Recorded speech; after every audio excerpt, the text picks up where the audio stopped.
45 days की mega series में आपका स्वागत है। हमने स्टार्ट किया है 45 डेज का मेगा सीरीज, जिसके अंदर हम सारा का सारा सिलेबस कवर करेंगे।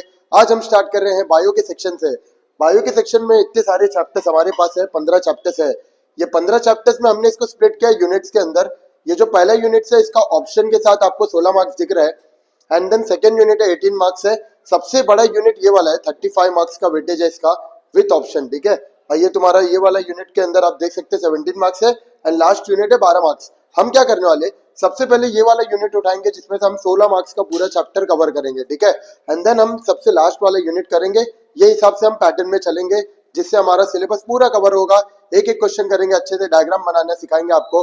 सो हेलो गाइस, हम स्टार्ट कर रहे हैं। सबसे पहले हमारा reproduction in lower and higher plant. आज हमारा डे 1 है जिसमें हम फर्स्ट चैप्टर पढ़ेंगे बायो का, और बहुत अच्छा चैप्टर है। यहाँ से 4 मार्क्स और 3 मार्क्स के क्वेश्चन भी आते हैं, अच्छे खासे एमसीक्यूज भी आते हैं। तो आज अगर आप ये चैप्टर पूरा कवर कर लिए, ये वीडियो लास्ट तक का देखना है आपको, पूरा चैप्टर आपको एकदम अच्छे से आपके दिमाग में बैठ जाएगा। सो स्टार्ट कर दे, चलो। देखो सबसे पहले हमको ये चैप्टर को पढ़ना कैसा है, इंट्रोडक्शन हम लोग समझ लेते हैं। देखो सबसे पहले ये चैप्टर में आपको 3 ही चीज पढ़ना है। एक, सबसे पहले आपको इंट्रोडक्शन पढ़ना है, ये चैप्टर का इजी है जो। एंड देन असेक्सुअल रिप्रोडक्शन के बारे में पढ़ना है, सेक्सुअल रिप्रोडक्शन के बारे में पढ़ना है। अब सेक्सुअल रिप्रोडक्शन को मैंने ABCDEFGH तक का मैंने डिवाइड किया है। इसको 8 सेक्शन में मैंने डिवाइड किया आपको पढ़ने के लिए। बहुत इजी होगा, अगर आप बात मानो आप मेरी, इसको आप इजीली कवर कर सकते हैं। सबसे पहले आता है microsporogenesis, megasporogenesis, pollen pistil interaction, pollination and double fertilisation. ये 4 टॉपिक्स है। यहाँ से आने का चांस बहुत ज्यादा होता है, इतना ज्यादा कि 10 साल से सबसे ज्यादा क्वेश्चन ये 4 सेक्शन से आए। तो आपको ये 4 बहुत इंपॉर्टेंट है, एंड ये लेस इंपॉर्टेंट में काउंट होते हैं, लेकिन ये डेफिनेशन से कुछ यहाँ से याद करना, तो इसको भी पढ़ेंगे हम। तो स्टार्ट करते हैं इंट्रोडक्शन से। इंट्रोडक्शन में सबसे पहला क्वेश्चन आ रहा है, how do plant reproduce without seed. एक पौधा बिना सीड के कैसे बन सकता है। तो इसका आंसर आपको 1 वर्ड में देना रहेगा एग्जाम में। इसका आंसर आपको लिखना रहेगा वेजिटेटिव प्रोपोगेशन, ठीक है। वेजिटेटिव प्रोपोगेशन एक ऐसा प्रोसेस है जहां पे बिना सीड के हम लोग प्लांट बना सकते हैं। कैसे बना सकते हैं, मैंने नोट से नीचे पॉइंट में लिखा हुआ है। Vegetative propagation occurs with the help of, या तो रूट से होता है, या तो स्टेम से होता है, लीफ से होता है, या तो बड से होता है। सीड को छोड़ के ये सबसे भी अगर प्लांट बन जाते हैं तो इसको बोलते हैं वेजिटेटिव प्रोपोगेशन। सेकंड टॉपिक से स्टार्ट करते हैं हमारा असेक्सुअल रिप्रोडक्शन। इसके अंदर कुछ डेफिनेशन आपको याद करके एग्जाम में जाना है, और बहुत इंपॉर्टेंट डेफिनेशन भी जो पीवाईक्यूज में आए हैं। तो स्टार्ट करते हैं असेक्सुअल रिप्रोडक्शन। देखो ऐसा प्रोसेस जहाँ पे 2 पेरेंट्स इन्वॉल्व नहीं होते हैं, एक ही सिंगल पेरेंट से बेबी प्रोड्यूस हो जा रहे हैं, या तो सेम क्लोन बन जाता है, या तो उसी से बेबी बन जा रहा है, उसको हम लोग बोलते हैं असेक्सुअल रिप्रोडक्शन, जहाँ पे गैमेट का इन्वॉल्वमेंट नहीं होता है। तो हम स्टार्ट करते हैं असेक्सुअल रिप्रोडक्शन। देखो सबसे पहला डेफिनेशन आपको पढ़ना है फ्रैगमेंटेशन। फ्रैगमेंटेशन सबसे पहला डेफिनेशन आपके बुक के अंदर दिया है। तो फ्रैगमेंटेशन में आपको कैसे बताऊंगा, समझ जाइए। ये मल्टी सेलुलर ऑर्गेनिज्म है, ठीक है। अब मल्टी सेलुलर ऑर्गेनिज्म अपने सेल को डिवाइड करते हैं, कुछ टुकड़ों में तोड़ देते हैं, ये टुकड़े को फ्रैगमेंट बोलते हैं। The multi cellular organism breaks into fragment and each fragment develops into new individual. वापस से ये इंडिविजुअल बन गया, इसको हम लोग बोलते हैं फ्रैगमेंटेशन। तो इसको याद कैसे करेंगे, multi cellular organism breaks into fragment and each fragment develops into new individual, it is called as fragmentation। इसको हम fragmentation बोलते हैं। टुकड़ा टूट के जाता है और वही टुकड़ा वापस से ऑर्गेनिज्म बन जाता है, इसको हम लोग बोलते हैं fragmentation। आगे आता है हमारा स्पोर फॉर्मेशन और बडिंग। ये 2 हमको कवर करना है। सबसे पहला आता है बडिंग। बडिंग बहुत बार आया पीवाईक्यू में, तो मैंने इसके ऊपर आईएमपी लिख चुका हूँ। तो आप इसको याद कैसे करेंगे, देखो बडिंग सबसे कॉमन मेथड है, ये एमसीक्यू में आ सकते हैं, तो इसको याद कर लो। Budding is the most common method of the asexual reproduction. होता किसके अंदर है, खासकर हम लोग को प्लांट में देखा जाता है, किसके अंदर, यूनिसेलुलर यीस्ट। अब ये तो यीस्ट तो प्लांट है नहीं, ये तो किंगडम फंगाई के अंदर आता है। आगे देखो, usually it takes place during the favourable condition. Favourable condition मतलब उसके मर्जी का कंडीशन, अच्छा कंडीशन जिसमें वो कंफर्टेबल रहेगा। आगे बाय प्रोड्यूसिंग 1 और मोर आउटग्रोथ, एक आउटग्रोथ निकलता है, हम लोग उसको डायग्राम से पढ़ लेते थोड़ा। देखो समझ जाओ, ये एक यूनिसेलुलर यीस्ट है, उसने एक छोटा सा बड निकाला। बड मतलब छोटा सा आउटग्रोथ, फोड़ी जैसा बाहर निकल जाता है, ठीक है। अब ये क्या होगा फ्यूचर में, ये अपने मदर सेल या पेरेंट सेल से खाने को डिराइव करते रहेगा और कुछ ऐसा बड़ा सा बन जाएगा, ठीक है। देखो आउटग्रोथ बड़ा सा हो गया कि नहीं। ये सब कब हो रहा है, कौन से कंडीशन में, फेवरेबल कंडीशन में हो रहा है, उसके मर्जी के कंडीशन में ऐसा ग्रोथ हो रहा है, आपको देख सकते हैं आप लोग। और फिर इसके बाद है ना, ये बताओ जब इतना वेट हैवी हो जाएगा तो टूट के गिर जाएगा कि नहीं, और टूट के गिर जाएगा तो वापस से सेम इंडिविजुअल बन जाएगा कि नहीं, हो गया। इसी को बोलते हैं असेक्सुअल रिप्रोडक्शन और बडिंग, ठीक है। तो सबसे कॉमन मेथड है यूनिसेलुलर ऑर्गेनिज्म, यीस्ट के अंदर देखते हैं हम लोग, और ये फेवरेबल कंडीशन में प्रोड्यूसिंग वन और मोर आउटग्रोथ, इससे भी ज्यादा आउटग्रोथ बन सकता है, मतलब और भी ऐसे आउटग्रोथ बन सकते हैं। इसी के ऊपर आपके टेक्स्ट बुक में डायग्राम दिया हुआ है, ठीक है, इसको याद करना, बाय प्रोड्यूसिंग वन और more outgrowth these buds on separation develops into new individual. ये डेफिनेशन रट्टा मार के जाना है, समझ तो चुके आप। सबसे पहला पॉइंट है कॉमन मेथड है, फिर दूसरा यूनिसेलुलर यीस्ट के अंदर होता है, तीसरा फेवरेबल कंडीशन में वन और मोर आउटग्रोथ निकलता है, हर आउटग्रोथ नया इंडिविजुअल बन जाता है, इसको बोलते हैं बडिंग, ठीक है। आता है हमारा थर्ड डेफिनेशन जिसको हम लोग बोलते हैं स्पोर फॉर्मेशन। ये किसके अंदर होता है, खासकर क्लैमिडोमोनास के अंदर होता है, तो ये आपको याद करना है। क्लैमिडोमोनास के अंदर हम लोग को ये देखने को मिलता है स्पोर फॉर्मेशन। अब यह होता कैसे है, देखो सबसे पहले क्लैमिडोमोनास को हम लोग बनाए अगर, तो ये बाई फ्लैजेलेटेड होता है, इसके अंदर दो फ्लैजेला होता है, ठीक है। अभी असेक्सुअल रिप्रोडक्शन अकर्स बाय लिखा भी है फ्लैजेलेटेड, फ्लैजेला से होता है, ये लोग मोटाइल जूओस्पोर बनाते हैं। इनके जूओस्पोर के पास ऐसा देखो फ्लैजेला लगा रहता है, तो ये मूव कर सकते हैं ना। अब जिनके पास पूछ रहे कि जाहिर सी बात है मूव कर सकते, तो ऐसा समझ जाओ फ्लैजेला को तुम पूछ की तरह समझ जाओ, which can grow independently into नया इंडिविजुअल, हर स्पोर नया इंडिविजुअल बन जाते हैं, इसको हम लोग बोलते हैं स्पोर फॉर्मेशन, ठीक है। ये खासकर क्लैमिडोमोनास के अंदर होता है। अब क्लैमिडोमोनास के अंदर चल दिख रहा है, चल, तो ये चल सकता है, ऐसे याद रखो, क्लैमिडोमोनास चल सकता है, इसके पास मोटाइल स्पोर होता है। सो हमने तीन डेफिनेशन कवर किया यहाँ पे। अभी चलते हैं सबसे इंपॉर्टेंट, तो नहीं बोल सकता हम इसको, लेकिन इजी है, याद कर लो इसको भी। बाइनरी फिजन किसके अंदर होता है, आप इसको आपा करके याद कर सकते हो, ए से अमीबा, पा से पैरामोशियम, ठीक है। पैरामोशियम और अमीबा के अंदर बाइनरी फिजन दिखता है, जिसके अंदर एक सेल दो हिस्से में टूट जाता है और फिर वो दोनों सेल भी डिवाइड होके बन जाते हैं न्यू ऑर्गेनिज्म। कोनिडिया फॉर्मेशन किसके अंदर होता है, पेनिसिलियम, आप इसको याद कर सकते हो, कौन दिया पेन, कौन दिया पेन, कौन दिया पेन, कॉनिडिया पेनिसिलियम, ठीक है। गम्यूल फॉर्मेशन होता है स्पॉन्जेस के अंदर, ये हम लोग सेकंड चैप्टर में भी स्टार्टिंग में पढ़ लेंगे वापस से डिटेल में, ठीक है। तो आगे चलते हैं, हम लोग का अगला टॉपिक आता है वेजिटेटिव प्रोपोगेशन के बारे में, artificial method of vegetative propagation, ठीक है। अभी सबसे पहले हम लोग ने वेजिटेटिव प्रोपोगेशन का डेफिनेशन तो देख चुका है क्या होता है। वेजिटेटिव प्रोपोगेशन मतलब बिना सीड के कोई और पार्ट से हम लोग ग्रो करके दिखा रहे हैं प्लांट को, तो उसको हम लोग बोलते हैं वेजिटेटिव प्रोपोगेशन, जैसे रूट से, स्टेम से, लीफ से, तो हम लोग स्टार्ट करते हैं। आर्टिफिशियल मेथड भी यहाँ पे बोल रहा है, artificial method of vegetative propagation यहाँ पे दिया हुआ, तीन तरीके से हम इसको पढ़ेंगे। एक तो तुम पढ़ोगे कटिंग, एक पढ़ोगे ग्राफ्टिंग, एक होता है टिश्यू कल्चर। सबसे इंपॉर्टेंट मैं आपको बोलूं, यहाँ पे ग्राफ्टिंग होता है सबसे इंपॉर्टेंट, एग्जाम में आज तक सबसे ज्यादा यहीं से क्वेश्चन आए हैं, ठीक है। तो हम लोग सबसे पहले कटिंग क्या होता है, कटिंग मतलब होता है तुमने प्लांट के कोई पीस को कट किया, ये पीस को तुमने जमीन के अंदर डाल दिया और ये पीस से वापस से नया प्लांट बन गया, इसको हम लोग बोलते हैं कटिंग।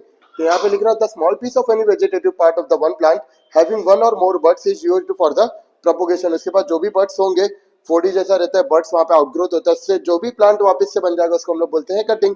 जैसे स्टेम कटिंग रोज के अंदर, लीफ कटिंग सैंसवियरिया के अंदर, एंड रूट कटिंग ब्लैकबेरी के अंदर। तो इसको ऐसे मैच द फॉलोइंग की तरह याद कर लो एग्जांपल को, ठीक है।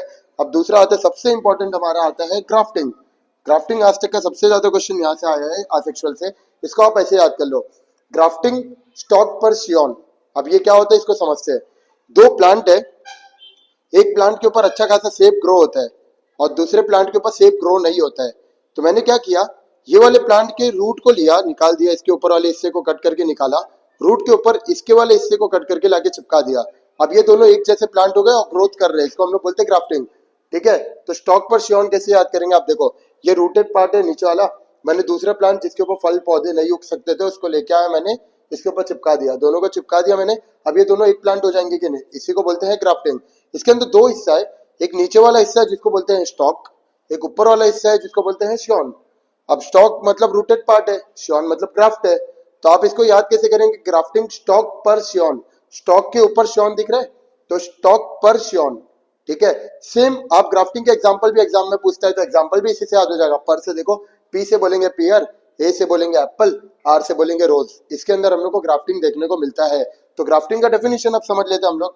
ग्राफ्टिंग बोल रहा है ऐसा मेथड जहां पे दो प्लांट पार्ट को जोड़ दिया जाता है इस तरीके से कि वो एक प्लांट बन जाते हैं, it is called as grafting. The method in which two plant parts are joined in such a way that they grow as a one plant, one single plant, it is called as grafting। दो हिस्सा होता है stock और शियोन। अब तो आपको पता है स्टॉक किसके, स्टॉक के ऊपर शियोन होता है, तो स्टॉक क्या है, रूटेड पार्ट है, और शियोन क्या है, ग्राफ्ट है जो स्टॉक के ऊपर होता है।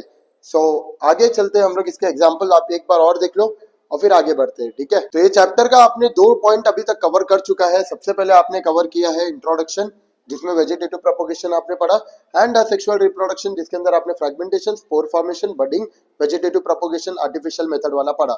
ठीक है, अब सबसे इंपॉर्टेंट टॉपिक स्टार्ट होने वाला है तुम्हारा सेक्सुअल रिप्रोडक्शन, जिसके अंदर A B C D E F G H तक पढ़ेंगे, 8 पॉइंट में चैप्टर खत्म करेंगे। ठीक है, सबसे पहले हम स्टार्ट करने वाले हैं माइक्रोस्पोरोजेनेसिस। उसके पहले आपको पता होना चाहिए फ्लावरिंग प्लांट का डायग्राम।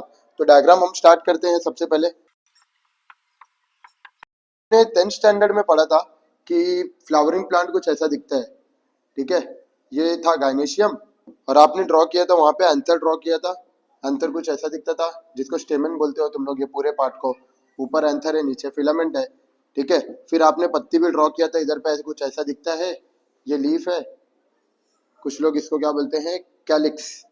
और यहाँ पे होता है आपका कोरोला जो बहुत ब्यूटीफुल दिखता है, देखो यहाँ पे कुछ ऐसा दिखता है। ठीक है, ये हो गया तुम्हारा कोरोला जिसको पेटल भी बोलते हैं। अभी इसमें मेरा क्वेश्चन क्या है, रिप्रोडक्शन में सबसे ज्यादा योगदान फीमेल का होता है जिसको हम लोग बोलते हैं गाइनेशियम, और एक मेल का होता है जिसको हम लोग बोलते हैं एंड्रोशियम। ये दो का होता है। क्या लीफ का रिप्रोडक्शन में कोई रोल है? नहीं है। क्या कोरोला का कोई रोल है? नहीं है। ये दोनों इसलिए इन लोग को प्यार से बोला जाता है एक्सेसरी वर्ल्स, इन लोग को एक्सेसरी वर्ल्स बोला जाता है। ठीक है, एंड इन दोनों को प्यार से बोला जाता है एसेंशियल वर्ल्ड, बिकॉज ये लोग का रिप्रोडक्शन में बहुत ज्यादा योगदान है, एसेंशियल वर्ल्ड्स। ठीक है, तो हम लोग ये दोनों को बहुत डिटेल में पढ़ने वाले हैं। सबसे पहले हम लोग मेल वाले सेक्शन को पढ़ेंगे, फिर फीमेल वाले सेक्शन को पढ़ेंगे। मेल वाला हिस्से को हम लोग बोलते हैं स्टेमन, या तो कुछ लोग इसको एंड्रोशियम बोलते हैं। मेन से याद रखो, मेल वाला हिस्सा मेन है, स्टेमन। ठीक है, एंड्रोशियम भी बोलते हैं इसको, तो इसके बारे में डिटेल में पढ़ेंगे। डंडी को फिलामेंट बोलते हैं एंड इसको एंथर बोलते हैं। ऊपर जो 2 लोब वाला आपको दिख रहा है उसको एंथर बोलते हैं। ठीक है, अब ये जो आपको दिख रहा है ये है ओवरी, दिख रहा है। अब इसके ऊपर 3 सेक्शन होते हैं, इसको बोलते हैं स्टिग्मा, ये हॉलो लंबा सा दिख रहा है कुछ, इसको बोलते हैं स्टाइल, एंड ये जो नीचे गोला सा कप की तरह दिख रहा है इसको बोलते हैं ओवरी। इसके अंदर ऐसी कोई डंडी होती है, ये डंडी के अंदर ओव्यूल होता है। इसको बहुत डिटेल में पढ़ने वाले। ठीक है, सो स्टार्ट करते हैं, आगे बढ़ते हैं हम लोग। सबसे पहले हम स्टार्ट करेंगे microsporogenesis. A B C D E F G H करके हम लोग को टॉपिक कवर करना है। ए वाला सेक्शन आता है पहला वाला, माइक्रोस्पोरोजेनेसिस। माइक्रोस्पोरोजेनेसिस को भी मैंने क्वेश्चन वाइज हम लोगों ने स्प्लिट कर दिया है ताकि बोर्ड में आप इजी तरीके से लिख सके। ठीक है, तो explain in detail the structure of anther. Board में मार्च 2015 अक्टूबर 2015 में आया है ये क्वेश्चन। ठीक है, सबसे पहला पॉइंट आपने देखा पीछे, ये सैक लाइक गोनी की तरह दिख रहा है, और स्टेमन का हिस्सा ये तो आपको पता चल चुका है। तो anther is the upper sac like fertile part of the stamen. हो गया, एंथर कंसिस्ट ऑफ, इसके पास 2 लोब है जैसे कि मैंने आपको दिखाया, इसके पास 2 लोब से। हो गया, अब मैंने 2 लोब्स के अंदर टोटल कितने पॉलन सैक बनाना है? 4 पॉलन सैक। तो आप इसको ऐसा पढ़ लो, देखो बटरफ्लाई की तरह ड्रॉ करेंगे आप इसको। ठीक है, ऐसा कुछ बटरफ्लाई की तरह ड्रॉ करेंगे, एंड देन इसके अंदर आप 4 पॉलन सैक बना देंगे। ये जो 4 हिस्सा आपको गोला गोला मैंने बनाया है इसको बोलते हैं पॉलन सैक। इसके अंदर बताइए आप मेरे को 2 लोब दिख रहा है, 1 लोब और 2 लोब, और इसके अंदर टोटल ऐसे 4 सर्कल्स आपको दिख रहे हैं। दैट सर्कल वाला हिस्सा हम लोग बोलते हैं पॉलन सैक। ठीक है, तो आगे बढ़ते हैं हम लोग। यहाँ पे देखो 2 एंथर लोब होता है, 4 पॉलन सैक होता है। अब यहाँ पे लिखा हुआ है 4 एंथर वॉल्स होती है हमारे पास। एक होता है epidermis, endothecium, middle layer, tapetum. इसको समझते हैं थोड़ा। ठीक है, ये डायग्राम को हम लोग थोड़ा देख लेते हैं जूम करके। देखो ये आपके बुक का डायग्राम है, इसी तरीके से आप इसको समझ सकते हैं। ये बाहर वाली लेयर जो आपको दिख रही है इसको बोलते हैं एपिडर्मिस, इसको बोला जाता है एपिडर्मिस। ठीक है, अब इसके नीचे, जस्ट इसके नीचे एक लेयर होती है, इसको हम लोग बोलते हैं एंडोथीशियम। यहाँ पे आपको दिख रही होगी ये सेकंड लेयर है। ठीक है, इसके जस्ट नीचे होती है यहाँ पे। एंड देन आता है तुम्हारा थर्ड लेयर, ये जो ग्रीन ग्रीन पूरी लेयर दिख रही है इसको बोलते हैं मिडल लेयर। जो पूरी ग्रीन लेयर दिख रही है इसको हम लोग बोलते हैं मिडल लेयर। और जो ऑरेंज ऑरेंज लेयर आपको दिख रही होगी ये है तुम्हारा टैपेटम। ठीक है, 4 लेयर है टोटल, फिर से बोलो। पहला एक को आपको दिखा एपिडर्मिस, बाहर वाला, उसके नीचे होता है एंडोथीशियम, एंड जो हरा हरा आपको दिखा उसको बोलते हैं मिडल लेयर, और ये ऑरेंज ऑरेंज दिख रहा है इसको टैपेटम बोलते हैं। अब बोर्ड में क्वेश्चन आया था which of the following is the most inner most layer. Inner most layer में कौन आता है? तो tapetum is the inner most layer of the anther. ठीक है, यहाँ पे आपको दिख रहा होगा। तो इसको जूम आउट करके हम लोग आंसर भी कंप्लीट कर लेते। हमने आंसर को इसी डायग्राम से कवर कर लिया है। एपिडर्मिस आप लोगों ने देखा बाहर वाली लेयर है तो वही लिखा हुआ है, आउटर मोस्ट प्रोटेक्टिव लेयर। अब मैंने ब्रैकेट में लिख दिया ये कौन से सेल से बनता है, made up of flat cell. ठीक है, मेन पॉइंट तो आपको ये लिखना, आउटर मोस्ट कवरिंग होता है। आगे एंडोथीशियम, एंडोथीशियम एपिडर्मिस के नीचे था ना, बस वही लिखना है, लेयर बिलो द एपिडर्मिस। ये बना हुआ है फाइब्रस सेल से, अगर याद करना अच्छे से उसको भी पढ़ लेना, ठीक है। अब मिडल लेयर तो भाई उसके नीचे है एंडोथीशियम के, तो वही लिखना है, layer below the endothecium, easy है। अब आते हैं tapetum. Tapetum is the inner most layer, आपको लिखना है, ठीक है। ये चारों वॉल को खाना खिलाता है, खुद को तो डाल रहा है, बाकी आगे की 3 लेयर दिख रही है उसको भी ये खाना खिलाता है, तो it is the nutritive layer of the anther wall, ये आपको याद करना है। आगे बोल रहा है it helps in the formation of the exine of the pollen. ये क्या होता है अभी हम इसको समझेंगे। पॉलन के बाहर वाली लेयर का बनाने में बहुत ज्यादा इसका योगदान होता है, जिसको हम लोग बोलते हैं एक्साइन। बाहर वाली लेयर को पॉलन के एक्साइन बोलते हैं, जो स्पोरोपोलिनिन से बनता है। ये बंदा टैपेटम उसको बनाने में बहुत इंपॉर्टेंट रोल प्ले रखता है। अब आगे आता है इट एंक्लोजेस स्पोरोजिनस टिश्यू। इसके अंदर कुछ आपको यहाँ पे स्पोरोजिनस टिश्यू दिख रहा होगा, ये येलो कलर का टिश्यू दिख रहा है, इसको बोलते हैं स्पोरोजिनस टिश्यू। यही पॉलन बनाने में बहुत इंपॉर्टेंट रोल प्ले रखता है। आप पॉलन बहुत नाम सुने होंगे, ये पॉलन बनाना स्पोरोजिनस का काम होता है, ये स्पोरोजिनस टिश्यू। तो स्पोरोजिनस टिश्यू बना कैसे, देखो बुक के अंदर पॉइंट वाइज लिखा है, लेकिन हम लोग ने फ्लो चार्ट की तरह इसको याद करना है। तो फ्लो चार्ट में कैसे हम लोग याद करेंगे, हाइपोडर्मल सेल होता है प्लांट के पास, ये डिवाइड होके बनता है आर्केस्पोरियल सेल्स। आर्केस्पोरियल सेल डिवाइड होके स्पोरोजिनस सेल बनता है, और स्पोरोजिनस सेल बनता है स्पोरोजिनस टिश्यू, जो आप देख सकते हैं वहां पे येलो कलर का। और स्पोरोजिनस टिश्यू डिवाइड करवा के बनाएंगे 4 पॉलन, जिसको बोलते हैं माइक्रोस्पोर टेट्राड, ठीक है। ये हमारा रेडी हो गया। एक और आंसर हम लोग का, सबसे ब्यूटीफुल आंसर है ये, सबसे इजी आंसर है, जो बोर्ड में बहुत रिपीट होता है, ठीक है। ये हो गया तुम्हारा आंसर। तो हमारा यहाँ से मेल वाले सेक्शन में से पीएस ऑफ आंसर कंप्लीट हो गया। अब बच्चा बोलता है भाई पॉलन क्या होता है, पॉलन तो समझ में नहीं आता है, तो पॉलन माइक्रोस्पोर ये सब क्या होता है, वर्ड आप जो बोल रहे हैं, तो इसको हम समझ लेते हैं, ठीक है।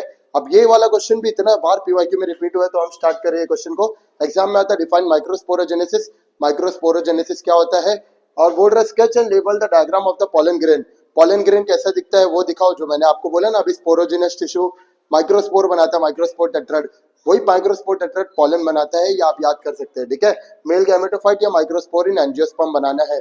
अब ये मार्च 2008 में भी आया, 2018, 2010, 2011, भाई इतनी बार रिपीट हुआ है तो याद करना तो बनता ही है, ठीक है। सबसे पहले आपको माइक्रोस्पोरोजेनेसिस का डेफिनेशन पढ़ना है, जो बहुत इंपॉर्टेंट है, एग्जाम में डायरेक्ट आएगा डिफाइन माइक्रोस्पोरोजेनेसिस।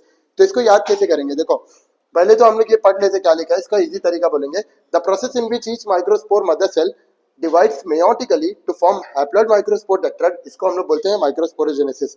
अब होता क्या है, देखो इंसानों में मेल और फीमेल में स्पर्म बनता है, मेल के अंदर, फीमेल के अंदर ओवम बनता है। अब वो तो मेयोसिस से बनता है, आप पढ़े हो 10th स्टैंडर्ड में, नहीं भी पढ़े हो तो बस याद कर लो, ठीक है। मेयोसिस से होता है कुछ। सेम प्लांट के अंदर स्पोरोजिनस टिश्यू के अंदर मेयोसिस होता है। अब वो क्या बनाता है भाई, इसको हम लोग megaspore mother cell, microspore mother cell बोल देंगे। माइक्रोस्पोर मदर सेल वो डिवाइड करती है मेयोटिकली, मेयोसिस से डिवाइड करती है और बनाती है हैप्लॉइड माइक्रोस्पोर टेट्राड, 4 पॉलन एक बार में बनाती है एक पॉलन सैक में, ठीक है। इसी को बोलते हैं माइक्रोस्पोरोजेनेसिस। माइक्रोस्पोर के बनने को बोलते हैं माइक्रोस्पोरोजेनेसिस, ठीक है। आगे चलते हैं सेकंड पॉइंट पे। अब बोल रहे स्ट्रक्चर ऑफ माइक्रोस्पोर कैसा होता है, तो ये आप ड्रॉ करना सीख लो मेरे साथ, बहुत इजी है। देखो आपको पहले एक ओवल शेप ऐसा कुछ बनाना है, ठीक है। फिर आपको एक और कवरिंग उसके आउटसाइड बनाना है, जो बहुत इजी है, याद कर सकते हैं आप लोग। ऐसा सर्कल एक और बना देना, लेकिन सेकंड सर्कल बनाने के टाइम पे आपको ध्यान देना है कि आपको यहाँ पे 3-4 गैप ऐसा छोड़ देना है इजीली, जहां से आपको ये कुछ ऐसा अपीयर होगा। फिर दिख रहा है कप शेप ऐसा बना देना, ड्रॉ कर देना, इसको बोलते हैं हम लोग जर्म पोर। 2 लेयर आपको दिख रही होगी, ठीक है। एक बाहर वाली लेयर दिख रही है और एक अंदर वाली लेयर, इसको बोलते हैं माइक्रोस्पोर। कुछ लोग इसको पॉलन बोलते हैं, या कुछ लोग इसको मेल गैमेटोफाइट बोलते हैं, तीनों तरीके से आप इसको बोल सकते हैं, ठीक है। बाहर वाली लेयर को हम लोग बोलते हैं एक्साइन, जो अभी पढ़ के आ रहे टैपेटम इसको बनाता है, खाना देता है। और आगे देखते हैं ये सेकंड लेयर का नाम होता है इंटाइन, ठीक है। अब आपको दिख रहा होगा मैंने एक्साइन को बहुत थिक बनाया है, मोटा बनाया है, और ये जो एक्साइन होता है ये स्पोरोपोलिनिन से बनता है। रेनकोट याद रखो आप, रेनकोट कैसा होता है, पानी को अंदर आने नहीं देता है ना, हम लोग जब रेनकोट पहनते तो एक्साइन कुछ ऐसा ही होता है, ये वाटर रेजिस्टेंट होता है, पानी को अंदर आने नहीं देता है। अब आपको दिख रहा होगा सब जगह पे थिक है, लेकिन जहां पे हमने कप शेप इसको ड्रॉ किया वहां पे बहुत थिन हो गया है, पतला हो गया है, तो इसको हम लोग बोलते हैं जर्म पोर। तो जर्म पोर का डेफिनेशन भी आप समझ गए कि नहीं, जो जगह पर तुम्हारा एक्साइन बहुत ज्यादा थिन हो जाता है वो जगह को हम लोग बोलते हैं जर्म पोर, जहां से पॉलन ट्यूब अराइज होते हैं, ठीक है।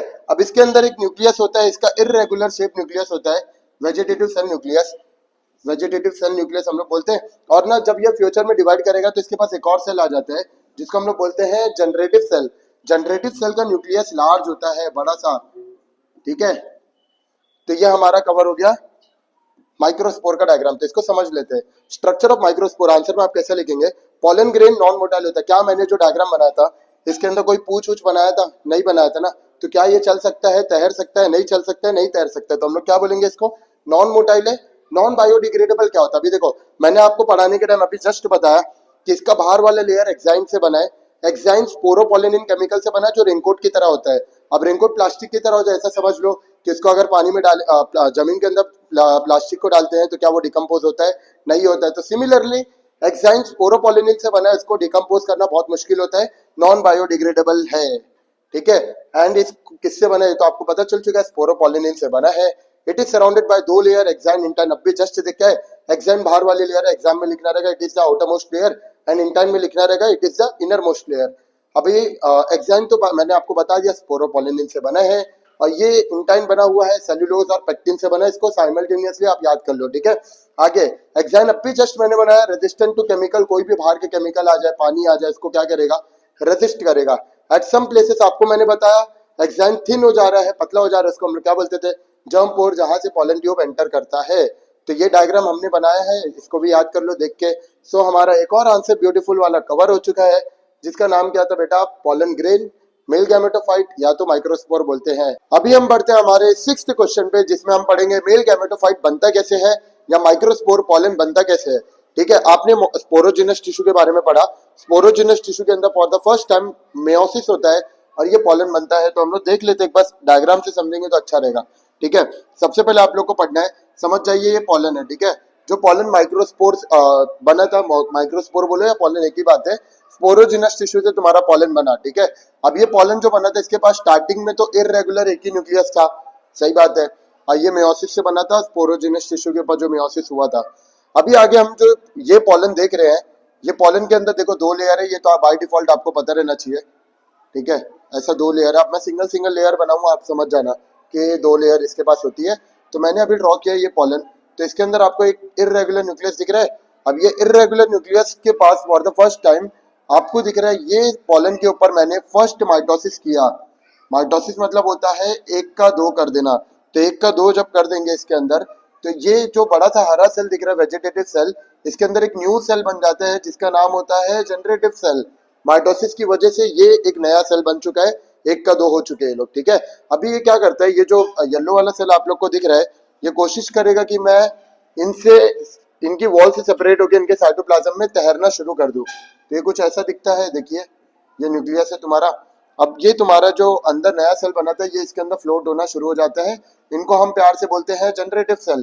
ठीक है। तो ऐसा पढ़ लिया हम लोग, ये जो हरा वाला सेल दिख रहा है इसको वेजिटेटिव सेल बोल दो, और ये जो येलो वाला सेल है इसको जनरेटिव सेल बोल दो। और आपको दिख भी रहा है जनरेटिव सेल वेजिटेटिव सेल के साइटोप्लाज्म में तैर रहा है। तो generative cell floats in the cytoplasm of the vegetative cell.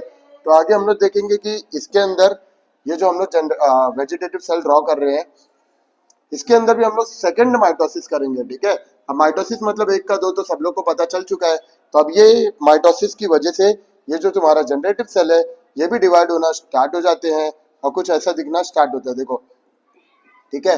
और ये तो तुम्हारा इरेगुलर ट्यूब न्यूक्लियस का ऑलरेडी यहाँ प्रेजेंट है।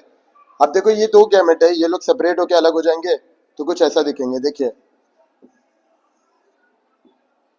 यहाँ पे आपको दो गैमेट दिख रहा होगा अलग, इसको बोलते हैं मेल गैमेट, इसको मेल गैमेट बोलते हैं हम लोग। और ये इरेगुलर ट्यूब न्यूक्लियस अभी भी है।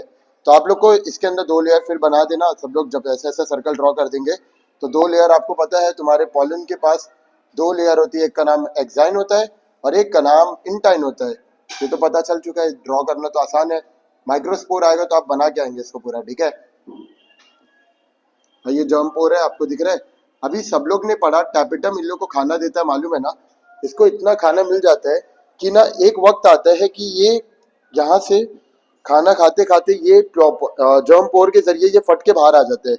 तो pollen tube arises from the germ pore, एक पॉइंट तो आपको पता ही है। तो हम लोग इसको ड्रॉ कर देते, ये कुछ ऐसा दिखेगा आपको, देखो जर्म पोर से ये फट के बाहर आ जाएगा। ठीक है। कुछ ऐसा दिखेगा, मैं ऐसा ड्रॉ कर दूं तो चलेगा ना। ये तुम्हारा पॉलन है, यहाँ से तुम्हारा आया जर्म पोर, एंड यहाँ से देखो जर्म पोर से अराइज हो गया तुम्हारा पॉलन ट्यूब। कैसे हुआ, न्यूट्रिशन डिराइव कर रहा था टैपेटम से, तो पॉलन ट्यूब फट के बाहर आ गया। अब तुमको दो मेल गैमेट दिख रहे हैं ना, येलो येलो, ये मेल गैमेट है ना, ट्यूब के अंदर आ जाता है ऐसा कुछ, इनको मेल गैमेट बोलते हैं। First male gamete, second male gamete जो आप बोल दो। और ट्यूब न्यूक्लियस भी दिख रहा होगा, तो ट्यूब न्यूक्लियस इधर आ जाएगा, इररेगुलर ट्यूब न्यूक्लियस। ये हमारा कंप्लीट हो गया डेवलपमेंट ऑफ मेल गैमेटोफाइट। तो यहाँ पे ये डायग्राम यही बताना चाह रहे हैं कि पहले पॉलन ग्रेन था, ये पॉलन ग्रेन के अंदर माइटोसिस हुआ, पहला माइटोसिस, माइटोसिस से 2 सेल बन चुका है, ठीक है। अब इसके बाद साइटोप्लाज्म के अंदर ये फ्लोट करना शुरू कर दिया। आगे तुमको दिख रहा है ये दोनों के अंदर सेकंड माइटोसिस हुआ, तो ये दोनों सेपरेट हो गए, और फिर यहाँ पे तुमको दो अलग अलग मेल गैमेट दिख रहे, और ये हम लोग का पॉलन ट्यूब के जरिए तुम्हारा ये अराइज हो गया, तुमको दो मेल गैमेट दिखे और एक ट्यूब न्यूक्लियस दिख रहा है, ठीक है। ये हमारा कंप्लीट हो गया आंसर। एक और ये पॉइंट आप पढ़ सकते हो, पॉलन ग्रेन और microspore marks the beginning of the male gametophyte, thus it is the first cell of the male gametophyte। Okay, आपको तो पता ही है pollen is the first male gametophyte, यहीं से डिवीजन शुरू होगा तुम्हारा। तो आपको पता फर्स्ट माइटोसिस के जरिए हमने दो सेल बनाए थे, एक का नाम था वेजिटेटिव सेल और एक का नाम था जनरेटिव सेल। ये दो सेल आप लोग को दिख रहे होंगे, वेजिटेटिव सेल एंड आपका है जनरेटिव सेल, ये पता चल चुका है। अगर सेकंड माइटोसिस हुआ तो आपको पता चला यहाँ पे दो मेल गैमेट बना था, पीछे देखो ना, फर्स्ट माइटोसिस हम लोग ने देखा जब, तो दो सेल बन गया। सेकंड माइटोसिस के बाद आपने क्या देखा, दो मेल गैमेट बन गए। तो ऐसा बोल सकते हो, किसी ने पूछा फर्स्ट माइटोसिस हुआ तो क्या बनेगा, तो आप बोलेंगे दो सेल, एक वेजिटेटिव सेल और एक जनरेटिव सेल। किसी ने पूछा सेकंड माइटोसिस के बाद क्या होता है, तो आपको बताना है दो मेल गैमेटोफाइट बन जाएंगे जनरेटिव सेल से। तो ये हमारा यहाँ पे यही बताना चाह रहे हैं, second mitosis occurs with the generative cell to produce दो नॉन मोटाइल मेल गैमेट। दोनों नॉन मोटाइल है क्या, मैंने कोई ट्यूब बनाया था, कोई तैरने के लिए फ्लैजेला बनाया था, ऐसा कुछ भी नहीं है। तो द पॉलन ग्रेन्स, इसको देख लो आप, the pollen grains are shed from the anther in two celled stage in most of the angiosperm। तो pollen grain shed हो गया, बाहर आ गया भाई। और ये pollen grain है ना, अंतर जब तुम्हारा shed होता है तो उसमें से तुम्हारे बहुत सारे pollen grains निकलते हैं, अब pollination होता है, ठीक है, बाद में। तो ये हमारा आंसर कंप्लीट हो गया तुम्हारा। एक और यहाँ पे पूरा माइक्रोस्पोरोजेनेसिस खत्म। अब हम चलते हैं मेगास्पोरोजेनेसिस की तरफ, ठीक है। वेजिटेटिव सेल और जनरेटिव सेल का मैंने डिस्टिंग्विश डाल दिया इसी तरीके से। वेजिटेटिव सेल के अंदर ज्यादा खाना होता है and have irregular shape nucleus, आपने देखा इररेगुलर शेप न्यूक्लियस इसके पास होता है वेजिटेटिव। अब जनरेटिव सेल इसके अंदर का एक हिस्सा है ना, तो जनरेटिव सेल के अंदर आपको एक बड़ा सा न्यूक्लियस दिख रहा है। जनरेटिव सेल फ्लोट कर रहा है कि नहीं वेजिटेटिव सेल के अंदर, तो ये आप बोल सकते हैं कि जनरेटिव सेल के अंदर आप देखें floats in the cytoplasm of the vegetative cell. Simple है, आपको ये याद हो गया। तो हमने माइक्रोस्पोरोजेनेसिस कंप्लीट कर चुका है। अब हम चलते हैं, हमारा अगला टॉपिक है मेगास्पोरोजेनेसिस और anatropous ovule. So let's move ahead. आगे हम देखने वाले हैं मेगास्पोरोजेनेसिस, जिसमें यहाँ स्टार्ट करते हैं। ये बहुत ज्यादा क्वेश्चन देख लिया आप, पीवाईक्यूज कितने सारे आए हैं इसके, आपको दिख ही रहा होगा कितना इंपॉर्टेंस है ये। तो इसको एनाट्रोपस ओव्यूल बोलते हैं, किसको, इसको समझ लेते। देखो ये स्टिग्मा है, ये तुम्हारा हॉलो स्टाइल है, और ये कप शेप तुम्हारा होता है ओवरी। अब इसमें बीच में एक डंडी दिखती है जिसको प्यार से हम लोग बोलते हैं प्लेसेंटा, उसके ऊपर अटैच होता है हमारा ओव्यूल, इसको बोलते हैं ओव्यूल, जो अंदर इन्वर्टेड शेप में अटैच होता है, ठीक है। इसी को बोलते हैं एनाट्रोपस ओव्यूल, जिसको हम बहुत डिटेल में पढ़ने जा रहे हैं। सो लेट्स मूव अहेड, आगे देखते हैं हम लोग। ये आपका एक नया क्वेश्चन है, sketch and label the VS of the anatropous ovule. VS मतलब होता है vertical section of the ovule, हम लोग पढ़ने जा रहे हैं। Add a note on the function of it the various part, उसके अलग अलग पार्ट के बारे में बताना है हम लोग को। तो देखते हैं हम लोग ये वाले डायग्राम को अच्छे से डिटेल में पढ़ लेते हैं। इसको बनाते कैसे, देखो एग्जाम में आप लोग क्या करेंगे, कुछ ऐसे शेप में आपको ड्रॉ करना है, एंड ये माइक्रोपाइल है और ये तुम्हारा बन गया एनाट्रोपस ओव्यूल जो प्लेसेंटा के साथ अटैच होता है, ठीक है। अभी यहाँ पे आप लोग को दिख रहा होगा, ये होता है तुम्हारा न्यूसेलस, न्यूसेलस के अंदर होता है एम्ब्रियो सैक, ऐसा कुछ दिखता है, देखो इसको बोलते हैं एम्ब्रियो सैक, ठीक है। एम्ब्रियो सैक के अंदर ऊपर की तरफ 3 सेल लगे रहते हैं जिसको बोलते हैं एंटीपोडल, और यहाँ पे बीच में एक सेल होता है जिसको बोलते हैं पोलार न्यूक्लियाई, और नीचे की तरफ 3 सेल होते हैं, एक को बोलते हैं सिनर्जिट्स, ये दोनों सिनर्जिट है, और ये एक्स सेल है, ये जो मैंने अभी ड्रॉ किया इसको बोलते हैं एक्स सेल। ये दोनों है प्राइमरी तुम्हारा पोलार न्यूक्लियाई, एंड यहाँ पे तुम्हारा है एंटीपोडल्स, ठीक है। ये हमारा एम्ब्रियो सैक रेडी हो गया जिसके अंदर 7 सेल, और आप काउंट कर लीजिए कितना न्यूक्लियस है, 1 2 3 4 5 6 7 8 न्यूक्लियस आपको दिख रहा होगा। और ये जो मैंने ड्रॉ किया इसको बोलते हैं न्यूसेलस। आगे चलते हैं, इसके अंदर 2 लेयर होती है, तो आपको दिख रहा होगा ये हो गया आपका 2 लेयर, एनाट्रोपस ओव्यूल के पास 2 लेयर होती है, ठीक है। अब ये जो बाहर वाली लेयर दिख रही है इसको बोलते हैं आउटर इंटेग्यूमेंट, और ये जो अंदर वाली दिख रही है इसको बोलते हैं इनर इंटेग्यूमेंट, ठीक है। और आप लोग को पता है कि ना ये एनाट्रोपस ओव्यूल इसका नाम क्यों पड़ा है, क्योंकि ना ये सीधा रहता था, ओव्यूल सीधा लगना चाहिए, प्लेसेंटा के साथ ये उल्टा लग जाता है। अगर उल्टा ऐसा लगा हुआ है तो इसको देखेंगे आप चलाजा, इसका जो बेस था वो ऊपर चले गया, बेस को हम लोग चलाजा बोलते हैं, ठीक है। इसका बेस जो है इसको चलाजा बोलते हैं। और नीचे की तरफ आपको होल दिख रहा है, इसको बोलते हैं माइक्रोपाइल, माइक्रोपाइल, ठीक है। और ये आपको पता है इसका नाम एम्ब्रियो सैक है। एंड ये आपको पता है इसका नाम एंटीपोडल्स है। एंटीपोडल्स में कितने सेल है? 3 सेल है एंटीपोडल्स। एंड ये है तुम्हारा 2 सिनर्जिट्स, ये दोनों को सिनर्जिट्स बोलते हैं हम लोग, जिसके ऊपर है ना बाल जैसा स्ट्रक्चर होता है, जिसको प्यार से हम लोग बोलते हैं फिलीफॉर्म अपैरेटस। सिनर्जिट्स हो गया ये तुम्हारा। एंड यहाँ पे hair like structures are present on the synergids which are called as filiform apparatus, जिसको हम बोलते हैं फिलीफॉर्म अपैरेटस। और ये जो आपको दिख रहा है इसको बोलते हैं एग सेल, ठीक है। ये तो इंपॉर्टेंट मैंने लेबलिंग्स आपको बता दी है, जो बहुत इंपॉर्टेंट आपको याद रहना चाहिए, ठीक है। अब आते हैं हमारे क्वेश्चन के ऊपर। आपको ये क्वेश्चन दिख रहा होगा, ये आपका एनाट्रोपस ओव्यूल जो हमने बनाया था अभी, ये चलाजा है, एंटीपोडल, सेकेंडरी न्यूक्लियस, ये एम्ब्रियो सैक आपने देखा था, सिनर्जिट्स हो गया, ये एग सेल, एग हो गया, आउटर इंटेगुमेंट, इनर इंटेगुमेंट। अब जो हिस्सा ये आपको दिख रहा है हाइलम है, ये डंडी का नाम फ्यूनिकल, जो ओव्यूल को प्लेसेंटा के साथ जोड़ता है उसको हम बोलते हैं फ्यूनिकल। और जहाँ पे तुम्हारा ओव्यूल फ्यूनिकल के साथ जुड़ता है पॉइंट के ऊपर, इसको हाइलम बोलते हैं, ठीक है। अब तुमको पता है इसको क्या बोलते हैं? न्यूसेलस। देखो जहाँ से खाना डिराइव करने वाले, इसको हम लोग पढ़े थे ना अभी आगे के साइड बनाए थे, इसको बोलते हैं न्यूसेलस, जो पैरेन्काइमेटस टिश्यू होता है। तो पॉइंट वाइज हम लोग एग्जाम में कैसे लिखेंगे इसको पढ़ लेते हैं। Anatropous ovule is the most common ovule facing downward. आपको पता है ये फेसिंग डाउनवर्ड है, ऐसा रहना चाहिए, बट ऐसा फेसिंग डाउनवर्ड की तरफ है। तो इसका मुंह बताओ मेरे को, जब सीधा था तो मुंह ऊपर था ना, तो अभी ये इन्वर्टेड हो गया है, तो इसका मुंह नीचे की तरफ है, ऊपर चला जाए, तो आपको दिख रहा होगा नीचे मुंह इसका है माइक्रोपाइल, और बेस ऊपर है चलाजा। तो हम लोग चलाजा के अंदर क्या लिखेंगे? It is the base of ovule, it is the base of ovule directed opposite to micropyle. Micropyle के अपोजिट है ना चलाजा, तो इसलिए लिखे हम लोग ने डायरेक्टेड अपोजिट टू माइक्रोपाइल। आता है secondary nucleus. Secondary nucleus future में fuses with the second male gamete और बनाता है पेन। पेन क्या होता है हम लोग अभी पढ़ने वाले, इसको बोलते हैं प्राइमरी एंडोस्पर्म न्यूक्लियस। डिटेल में इसके बारे में पढ़ेंगे, ठीक है। अभी आपने एम्ब्रियो सैक देखा है जो हमने बनाया था, ये येलो वाले सैक को हम लोग क्या बोलते हैं? Embryo sac. इसके बारे में हम पढ़ रहे हैं। देखो it is the oval multicellular structure, मैंने जो स्ट्रक्चर बनाया था ओवल था, प्रेजेंट इन द न्यूसेलस। सही बात है, न्यूसेलस के अंदर आपको दिख रहा होगा, ये आपको न्यूसेलस के अंदर ये एम्ब्रियो सैक दिख रहा है ना, ये न्यूसेलस है, इसके अंदर आपको क्या दिख रहा है? Embryo sac. आगे देखते हैं, इसके अंदर 7 सेल 8 न्यूक्लियस, अब भी आपने पढ़ा, इसके अंदर टोटल 7 सेल होते हैं, 8 न्यूक्लियस होते हैं एम्ब्रियो सैक के अंदर। आगे आते हैं न्यूसेलस। न्यूसेलस के पास आगे तुमको 2 लेयर दिख रहे हैं, आउटर इंटेगुमेंट और इनर इंटेगुमेंट। तो आप याद करो, nucellus is covered by 2 protective covering, जिसको हम बोलते हैं इंटेगुमेंट। 2 इंटेगुमेंट आपने देखा, आउटर इंटेगुमेंट और इनर इंटेगुमेंट। अब आते हैं आप लोग माइक्रोपाइल की तरफ। ये होल जहाँ से पॉलन ट्यूब अंदर एंटर करेगा, इसको हम लोग बोलते हैं माइक्रोपाइल।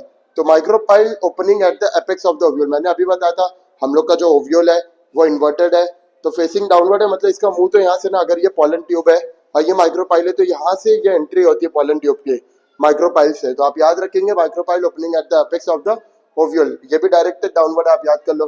फ्यूनिकल आपको दिख रहा है, ये डंडी को बोलते हैं funicle. Ovule is attached to the placenta by small stalk called as funicle. अब फ्यूनिकल क्या होता है इसको समझ लो अच्छे से। देखो ये जो आपको डंडी दिख रही है ना, ये स्टॉक, स्मॉल स्टॉक, जो प्लेसेंटा, ये जो डंडी दिख रही है इसको प्लेसेंटा बोलते हैं। प्लेसेंटा और ओव्यूल को जोड़ने वाली चीज को हम लोग बोलते हैं फ्यूनिकल। क्या बोलते हैं? फ्यूनिकल। तो वही डेफिनेशन में लिखा, ओव्यूल अटैच होता है प्लेसेंटा के साथ बाय स्मॉल डंडी called as, by small stalk is called as funicles. आगे आता है हाइलम, ऐसा पॉइंट जहाँ पे आपका फ्यूनिकल मेन बॉडी ओव्यूल के साथ जुड़ता है उसको बोलते हैं हाइलम। तो हमारा मेगास्पोरोजेनेसिस का एक स्ट्रक्चर एनाट्रोपस ओव्यूल कंप्लीट हो गया। आगे बढ़ते हैं हम लोग। अभी आपने एनाट्रोपस ओव्यूल का डायग्राम सक्सेसफुली पढ़ लिया है, तो अभी हम पढ़ते हैं भाई ये एनाट्रोपस ओव्यूल बनता कैसे है, इसका डेवलपमेंट कैसे होता है। तो क्वेश्चन का नाम है development of female gametophyte megasporogenesis. जैसे आपने मेल गैमेटोफाइट का डेवलपमेंट पढ़ा, वैसे ही फीमेल गैमेटोफाइट का डेवलपमेंट पढ़ेंगे। इसके आपके क्वेश्चन से ही आपको पता चल रहा है कितनी बार तो ये एग्जाम में आया है, ठीक है। और पीवाईक्यूज में सबसे ज्यादा क्वेश्चन आपका एनाट्रोपस ओव्यूल और इसके ऊपर मिल जाएगा। ये तो बहुत इंपॉर्टेंट है नीट, सीईटी और तुम्हारे बोर्ड्स के लिए। तो स्टार्ट करते हैं। अब डेफिनेशन तो आपको पढ़ना ही है, जैसे मेल का डेफिनेशन था वैसी फीमेल का भी डेफिनेशन है। ऐसा प्रोसेस जहाँ पे हैप्लॉइड मेगास्पोर, पीछे क्या था microspore, from diploid megaspore mother cell, वहां पे क्या था microspore mother cell by meiosis या मेयोटिक डिवीजन, इसको बोलते हैं मेगास्पोरोजेनेसिस। पीछे क्या था माइक्रोस्पोरोजेनेसिस। ठीक है, मेयोसिस से जो बच्चे बनते हैं उसको हम लोग क्या बोलते हैं माइक्रोस्पोरोजेनेसिस, पीछे जो पढ़े थे। अगर माइक्रोस्पोर मदर सेल है एंड अगर मेगास्पोर मदर सेल से बच्चे बन रहे हैं मेयोसिस से तो उसको बोलते हैं मेगास्पोरोजेनेसिस। सिंपल है। तो अभी इसका डेवलपमेंट मैं आपको सिखाता हूँ इजी तरीके से। देखो यह आपका है एक सेल जिसको हम लोग बोलते हैं मेगास्पोर मदर सेल। ठीक है, अब मेगास्पोर मदर सेल ने for the first time meiosis किया। ये एक मेयोसिस हुआ, आप लोग याद कर लो। ठीक है, अब अगर मेयोसिस होता है तो एक का चार बन जाएगा ये सेल, कुछ ऐसा दिखेगा। देखो 1 2 3 4। अब इसके अंदर सबके अंदर न्यूक्लियस ड्रॉ कर देंगे हम लोग। ये हो गया आपका चार सेल। होता क्या है इसमें टोटल आपको चार सेल दिख रहे ना, इसमें से तीन सेल है ना डीजनरेट हो जाएंगे, कुछ काम के नहीं रहेंगे, और एक सेल अपना एम्ब्रियो सैक बनाएगा फ्यूचर के लिए। तो आप देख सकते हैं कुछ ऐसा दिखेगा, एक सेल बड़ा हो जाएगा और अच्छा खासा डेवलपमेंट शुरू कर देगा जो फ्यूचर में एम्ब्रियो सैक बनाएगा, और तीन सेल यहाँ से डीजनरेट हो जाएंगे। ठीक है, ये तीन सेल तुम्हारे ऊपर के दिख रहे हैं, तीनों भी डीजनरेट होने वाले हैं, और नीचे वाला सेल अब डेवलप करना शुरू करेगा। पीछे एनाट्रोपस ओव्यूल का डायग्राम देखिए ना, ये बंदा वही बनेगा। तो इसके बारे में हम लोग डिटेल में पढ़ लेते हैं। तो अभी ये क्या करने वाले हैं, अभी ये जो सेल आपको दिख रहा है ये करेगा माइटोसिस, फर्स्ट माइटोसिस, इसको मैं बोल देता हूँ फर्स्ट माइटोसिस। पीछे तो मेयोसिस एक देख चुके हैं, मेयोसिस हो गया बस। अब यहाँ पे तुम्हारा होगा माइटोसिस। अगर ये माइटोसिस हुआ तो ये डिवीजन शुरू होगा, एक का दो बन जाते हैं लोग। देखो एक, ये कुछ एक, और ये तुम्हारा बन गया दो। ठीक है, इसको अच्छे से ड्रॉ कर देते। ये सर्कल आया तुम्हारा, एक का दो हो जाएगा, ये आया 1 2। ठीक है, और फिर आएगा सेकेंड माइटोसिस। इसी के अंदर एक और माइटोसिस हम लोग कर देंगे। सेकेंड माइटोसिस में ये बंदा वापस से डिवाइड करेगा, दो का बन जाएगा चार, कुछ ऐसा दिखेगा। देखो 1 2 3 4, पहले एक का दो किए, अब दो का चार किए। अगर फर्स्ट माइटोसिस हुआ तो एक का दो, सेकेंड माइटोसिस हुआ तो दो का चार, ऐसे हम लोग थर्ड माइटोसिस कर देते हैं। तो थर्ड माइटोसिस के अंदर हम लोग को दिख रहा है कि अब ये चार का आठ बन जाएगा। आप सब लोग को ये चीज तो दिख ही रही होगी। तो ये बन जाएगा अभी चार का आठ। यहाँ पे हम लोग ड्रॉ कर देंगे हमारा न्यूक्लियस, 1 2 3 4 5 6 7 8, ये आपको 8 न्यूक्लियस दिख रहा है। अभी होता क्या है, ये दोनों अपोजिट पोल पे है ना, अपोजिट पोल पे डेवलप होते हुए दिख रहे हैं। इसको भी मैं कुछ ऐसे दिखा देता आपको कि अपोजिट पोल की तरफ डेवलप हो रहा है। ये हो गया ये तुम्हारा दो न्यूक्लियस। ठीक है, अभी ये दोनों क्या होता है अपोजिट पोल पे ना, अपोजिट पोल से एक न्यूक्लियस बीच में आना शुरू होते हैं, तो ये कुछ ऐसा दिखना शुरू हो जाता है। देखिए ये तुम्हारा हो गया वापस से एम्ब्रियो सैक, और ये न्यूक्लियस आपको दिख रहा है, तीन ऊपर रह गए और ना एक है ना बीच में अट्रैक्ट होना शुरू हो गया, दिख रहा है आपको। ये बीच में अट्रैक्ट होके दो न्यूक्लियस यहाँ पे आ गए, मार्केट से अंदर बीच में घुस गया। ठीक है, अब ये बनाएंगे फ्यूचर में, आपको पता है पोलर न्यूक्लियस, और ऊपर वाले तीन बनाएंगे एंटीपोडल, और नीचे वाले दो बनाएंगे सिनर्जिट, और एक बनेगा अंडा एक्सेल। तो मैं इसको अच्छे से ड्रॉ कर देता हूँ एम्ब्रियो सैक को, ताकि आप समझ सके। तो हमने एम्ब्रियो सैक ओवल शेप बनाया था, याद है क्या। फिर ऊपर हमने तीन सेल बनाया था जिसको हमने बोला था एंटीपोडल, नीचे के दो सेल का नाम सिनर्जिट था, और एक तुमने बनाया था एग सेल। ठीक है, और बीच में बनाया था तुमने पोलर न्यूक्लियस। तो मैंने ड्रॉ किया था फिर न्यूक्लियस इसके अंदर। यहाँ पे तुमको पता है कितना न्यूक्लियस है टोटल, 8 न्यूक्लियस है टोटल। कितने सेल है, 7 सेल है। ये हो गया हम लोग का डेवलपमेंट ऑफ फीमेल गैमेटोफाइट, और यही बन जाएगा फ्यूचर में एनाट्रोपस ओव्यूल के अंदर का एम्ब्रियो सैक। कंप्लीट हो गया हमारा फीमेल गैमेटोफाइट। इसी को बोलते हैं 7 सेल 8 न्यूक्लियस स्टेज, जो आपको क्वेश्चन में दिख रहा है 7 सेल 8 न्यूक्लियस स्टेज। एक्सप्लेन करो। तो क्या आपको ये समझ चुका है, अच्छे से समझ चुका है? तो हम आगे बढ़ते हैं। इसके बारे में मैंने जो बताया आपको अभी, उसको आंसर्स के फॉर्म में कैसे लिखना है मैंने यहाँ पे आपके लिए लिख के रखा है। तो इसको कैसे हम लोग एक्सप्लेन करेंगे। देखो सबसे पहला पॉइंट आपको पता है मेयोसिस होने वाला है अम्मी से, इसके मदर सेल से इसका डिवीजन होके मेयोसिस से 4 सेल बनेगा। तो देखो the diploid megaspore mother cell undergoes meiosis, ताकि क्या बन जाए फॉर्म मेगास्पोर टेट्राड।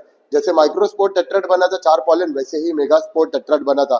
फिर आपको पता है ना 3 सेल डीजनरेट हो जाएंगे और एक सेल डेवलप होना शुरू करेगा। तो वही लिखा हुआ है 3 मेगास्पोर डीजनरेट हो जाएंगे और एक रिमेन रहेगा फंक्शनल। जैसे कि आपने डायग्राम में भी देखा, यहाँ पे टोटल हमने एक सेल को लिया था, एक सेल को हमने मेयोसिस किया, मेगास्पोर मदर सेल। मैं इसको लिख देता हूँ ताकि आपको इजी हो जाए। ये मेगास्पोर मदर सेल है। ठीक है, इसके अंदर मेयोसिस हुआ, 4 सेल बना, जिसमें से आपको पता है 3 लोग डीजनरेट हो जाएंगे और एक फंक्शनल रहेगा।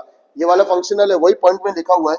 तो इसको इस तरीके से याद कर लेना। ठीक है, एक फंक्शनल होगा। अब बोल रहे functional megaspore undergoes 3 nuclear division. आपको मालूम है 3 न्यूक्लियस का डिवीजन हुआ, फर्स्ट माइटोसिस, सेकंड माइटोसिस और थर्ड माइटोसिस, जिसकी वजह से 8 न्यूक्लियस हमने बनाया है।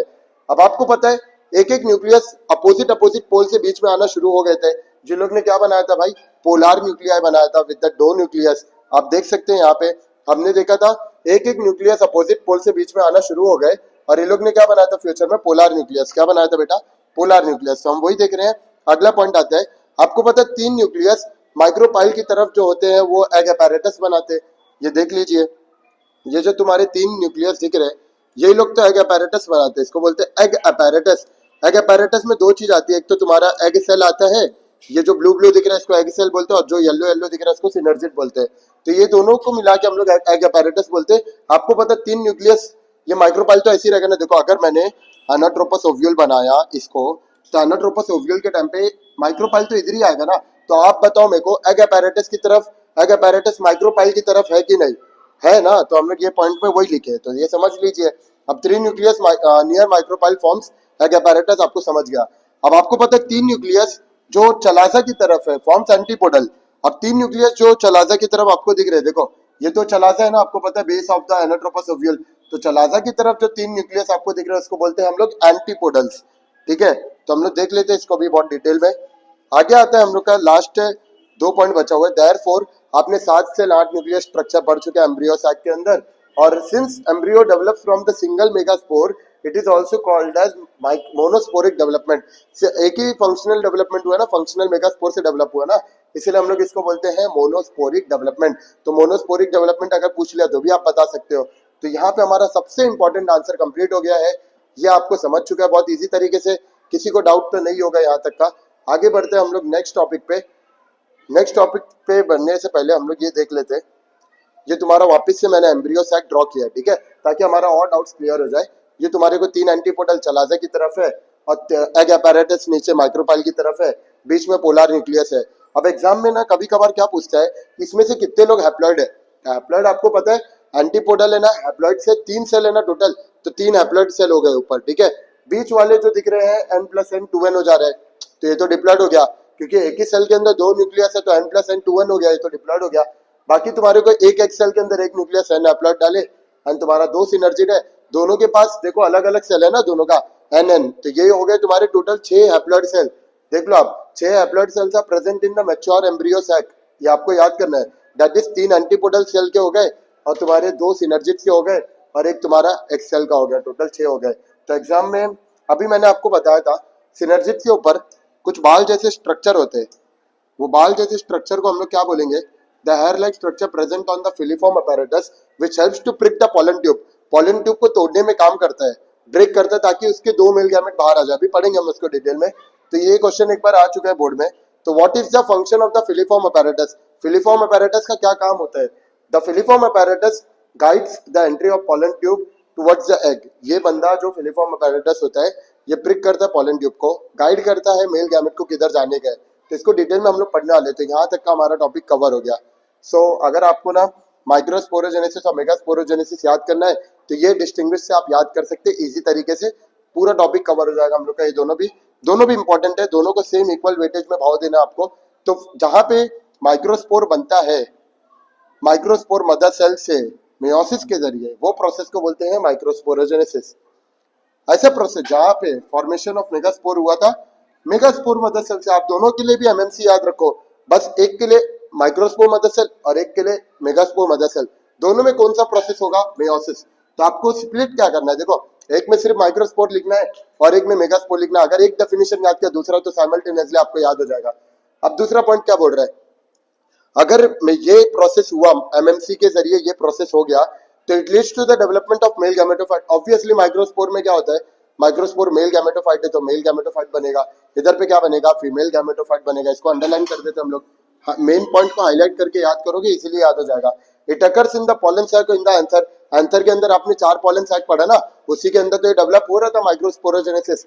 अब ये आपने पढ़ा न्यूसिलस के अंदर, अब भी मैंने आपको दिखाया कि न्यूसिलस के अंदर होता है बेटा एम्ब्रियो सैक। देख के आए थे कि नहीं हम लोग ने, देखो ये न्यूसिलस के अंदर आपने देखा था। देखो ये जो मैंने न्यूसिलस ड्रॉ किया है, न्यूसिलस के अंदर एम्ब्रियो सैक है ना, तो सारी की सारी प्रक्रिया आपकी ये न्यूसिलस के अंदर हो रही थी। डेवलपमेंट ऑफ एम्ब्रियो सैक, या तो तुम मेरे को बोल दो मेगास्पोरोजेनेसिस कहाँ पे होता है, न्यूसेलस के अंदर। तो ये हो गया तुम्हारा सबसे इंपॉर्टेंट आंसर, माइक्रोस्पोरोजेनेसिस और मेगास्पोरोजेनेसिस। तो हमने अच्छे से माइक्रोस्पोरोजेनेसिस और मेगास्पोरोजेनेसिस कंप्लीट कर चुके हैं। आगे हम बढ़ते हैं पॉलिनेशन और आउटब्रीडिंग डिवाइसेस के बारे में पढ़ने वाले, जहां से बहुत ज्यादा पीवाईक्यूज आए हैं। So let's start. तो पॉलिनेशन में सबसे पहले हम लोग है ना व्हाट इज पॉलिनेशन पढ़ेंगे, पॉलिनेशन होता क्या है उसके बारे में जानेंगे, एंड देन उसके डिटेल में उसके टाइप्स के बारे में पढ़ेंगे। तो स्टार्ट करते हैं, पॉलिनेशन होता क्या है। तो बच्चे लोग को खासकर इसके बारे में मालूम होना चाहिए। ये तुम्हारा स्टिग्मा स्टाइल ओवरी है और ये तुम्हारा एंथर है, ठीक है। अब आप लोग को मालूम है मैंने पॉलन के अंदर कोई भी फ्लैजेला वगैरह बनाया था क्या? नहीं था, नॉन मोटाइल था। तुमको पता है कि तुम्हारा जो एक्स सेल है वो भी नॉन मोटाइल है। अब दोनों नॉन मोटाइल है तो भाई फर्टिलाइजेशन होगा कैसे, दोनों मिलेंगे कैसे? तो दोनों को मिलाने के लिए जो प्रोसेस होता है उसको हम लोग बोलते हैं पॉलिनेशन। ऐसा प्रोसेस जहां पे पॉलन स्टिग्मा के पास आता है किसी के जरिए। भाई ये खुद से नहीं आता, पॉलन खुद से मूवमेंट नहीं कर सकता है। द पॉलिनेशन, इसको हम लोग बोलते हैं the movement of pollen from anther to stigma with the help of biotic या अबायोटिक एजेंट। कोई जिंदा लोग मदद करेंगे पॉलिनेशन करने के लिए, या नॉन लिविंग थिंग लोग मदद करेंगे, या नॉन लिविंग जैसे हवा पानी, ये लोग मदद करेंगे यहाँ से यहाँ तक जाने के लिए। तो इसको बोलते हैं pollination. The movement of pollen from anther to stigma, it is called as pollination. भाई तुम्हारा पॉलन एंथर से स्टिग्मा की तरफ जा रहा है, इसको बोलते हैं पॉलिनेशन। यहाँ पे आते हैं हम लोग देखते हैं the process of transfer of pollen from anther to stigma of the flower, it is called as pollination. इसके लिए आपको चाहिए रहते पॉलिनेटिंग एजेंट। मैंने बोला कि बायोटिक या तो abiotic helps in the pollination because gametes are non motile. Non motile gamete है ना, मूवमेंट दोनों भी नहीं कर सकते, ना तो मेल ना तो फीमेल। अब दोनों मिलेंगे कैसे? दोनों को मिलने के लिए आपको क्या करवाना पड़ेगा? पॉलिनेशन, ठीक है। आगे आते हैं, दो तरीके के पॉलिनेशन होते हैं, एक होता है सेल्फ पॉलिनेशन और एक होता है क्रॉस पॉलिनेशन। सेल्फ पॉलिनेशन मतलब क्या होता है कि ऐसा प्रक्रिया जहां पे तुम्हारा पॉलिनेशन खुद के फ्लावर के अंदर ही होता है, single flower of the same plant, खुद ही के प्लांट में हो जा रहा है। जैसे कि आप देख सकते हैं ये एक ही प्लांट के एक ही फ्लावर है, उसी के अंदर भाई पॉलिनेशन हो गया। लेकिन दो अलग अलग फ्लावर रहेंगे, उसके बीच में अगर पॉलिनेशन होता है तो इसको हम लोग बोलते हैं क्रॉस पॉलिनेशन। तो आप देख सकते हैं cross pollination is a type of pollination which occurs in दो डिफरेंट फ्लावर, दो अलग अलग फूल होंगे, ठीक है, ऑफ द डिफरेंट प्लांट, अलग अलग प्लांट के दो अलग अलग फूल होंगे, ठीक है। मतलब दो अलग अलग जगह पर प्लांट होंगे, उसके ऊपर जो फूल होंगे उन लोग के ऊपर पॉलिनेशन होता है, तो क्रॉस पॉलिनेशन होता है, ठीक है। ये हमारा कंप्लीट हो गया पॉलिनेशन के बारे में। आगे हम लोग पढ़ने वाले हैं सेल्फ पॉलिनेशन के दो टाइप होते हैं और क्रॉस पॉलिनेशन के टाइप्स हम लोग देख रहे हैं, ठीक है। सेल्फ पॉलिनेशन के दो टाइप, ऑटोगैमी गेटोनोगैमी, और क्रॉस पॉलिनेशन का अपना एग्जांपल हम लोग पढ़ेंगे जीनोगैमी। लेकिन आपको मैं एकदम इजी तरीके से ये डायग्रामेटिकली आपको ये दोनों तीनों डेफिनेशन एकदम इजीली याद करा दूंगा। तो स्टार्ट करते हैं हम लोग ऑटोगैमी। अगर आपका सेम फ्लावर है, देखो फ्लावर एक ही है, वही प्लांट है, वही फ्लावर है, वही प्लांट है। अब पॉलिनेशन भाई सेम एंथर से सेम स्टिग्मा की तरफ चलेगा, बताओ सेम फ्लावर था कि नहीं? बोलो हाँ, सही है। अब तुम्हारा सेम प्लांट है कि नहीं? ये भी बात सही है। तो pollination between the pollen and the stigma of the flower of the same plant of the same flower, it is called as autogamy. भाई तुम्हारा सेम फ्लावर था, सेम प्लांट था, एंथर से स्टिग्मा की तरफ पॉलन चले गया, तो उसको बोलते हैं ऑटोगैमी। अब आते हैं गेटोनोगैमी। देखो दो फूल तुमको दिख रहे कि नहीं? बोलो हाँ, सही है। अब तुमको दिख रहा होगा एक ही प्लांट पे दो फूल है। अब ये वाला पॉलन उड़ के ये वाले स्टिग्मा तक अगर आ गया तो बताओ दो अलग अलग फूल थे कि नहीं? सही बात है। प्लांट एक ही है कि नहीं? सही बात है। इसको बोलते हैं geitonogamy. The pollination between pollen and stigma of the different flower, दो अलग अलग फूल है of the same plant, same plant पे है कि नहीं, it is called as geitonogamy, ठीक है। तो जीनोगैमी ऑटोगैमी और गेटोनोगैमी में फर्क क्या है? डेफिनेशन पूरा सेम है। इसके अंदर देखो same flower of the same plant, it is called as autogamy. इसमें डिफरेंट क्या है? देखो ना, डिफरेंट वर्ड ही डिफरेंट आ गया है ना। तो different flower of the same plant, बस इतना याद करना, यही वेरिएशन है, पूरा डेफिनेशन दोनों याद हो जाएगा, ठीक है। आगे बढ़ते हैं जीनोगैमी की तरफ। जीनोगैमी में आपको दिख रहा है एक अलग प्लांट है और एक और अलग प्लांट है, अलग फूल है, सही बात है। तो different flower of the different plant, it is called as xenogamy.